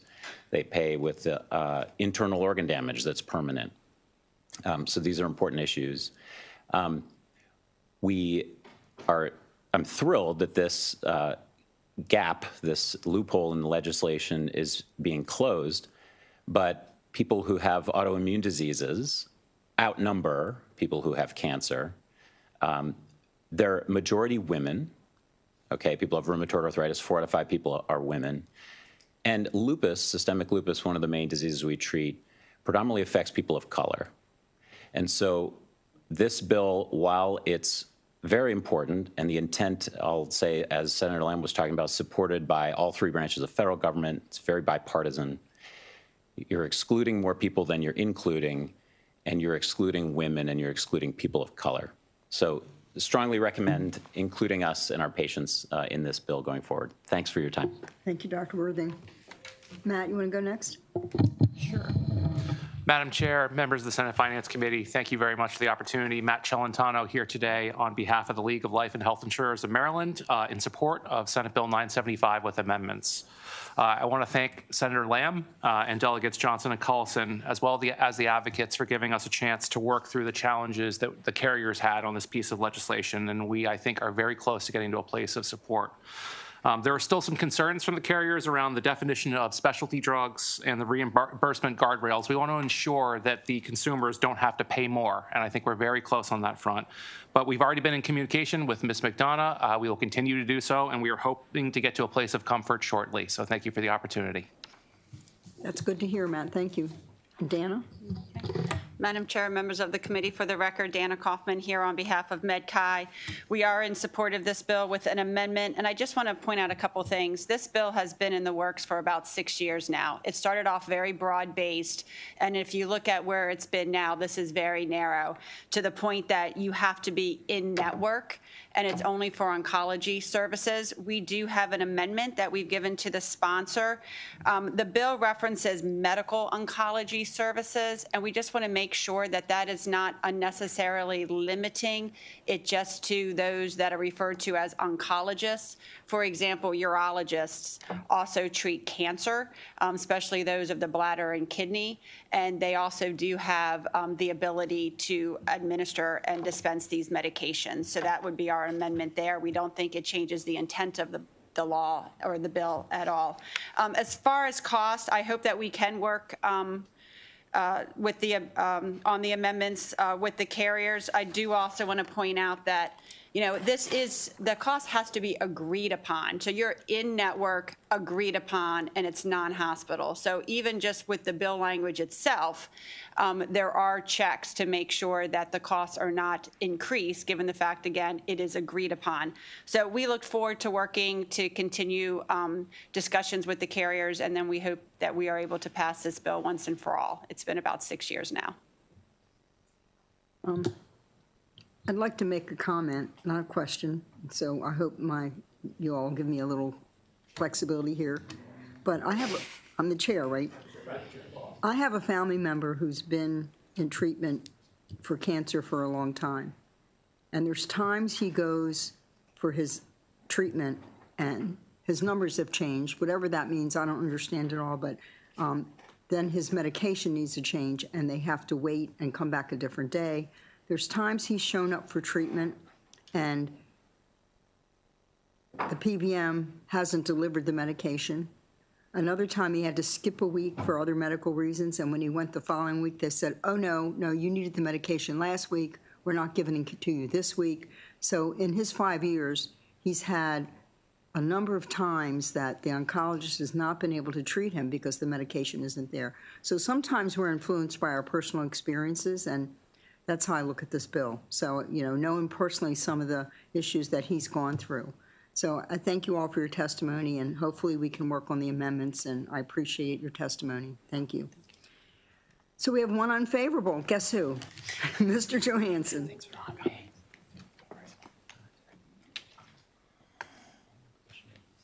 Thank you, Madam Chair. I'm Mike Johansson on behalf of PCMA. To the extent that we work for carriers, right, and plan sponsors. So if Mr. Celentano works out amendments, that'll be fine with us. If I could just address, since I'm here, and I've got a minute, steering, PBMs and steering. A health plan sponsor determines whether there is even a specialty limited benefit or it's open to everybody. The state employees health plan doesn't have a limited specialty network or a benefit. They make those decisions. PBMs don't initiate that conversation. Secondly, the health plan sponsor can say to a PBM, we want a specialty pharmacy network because we want to control those costs, but you can't dispense them.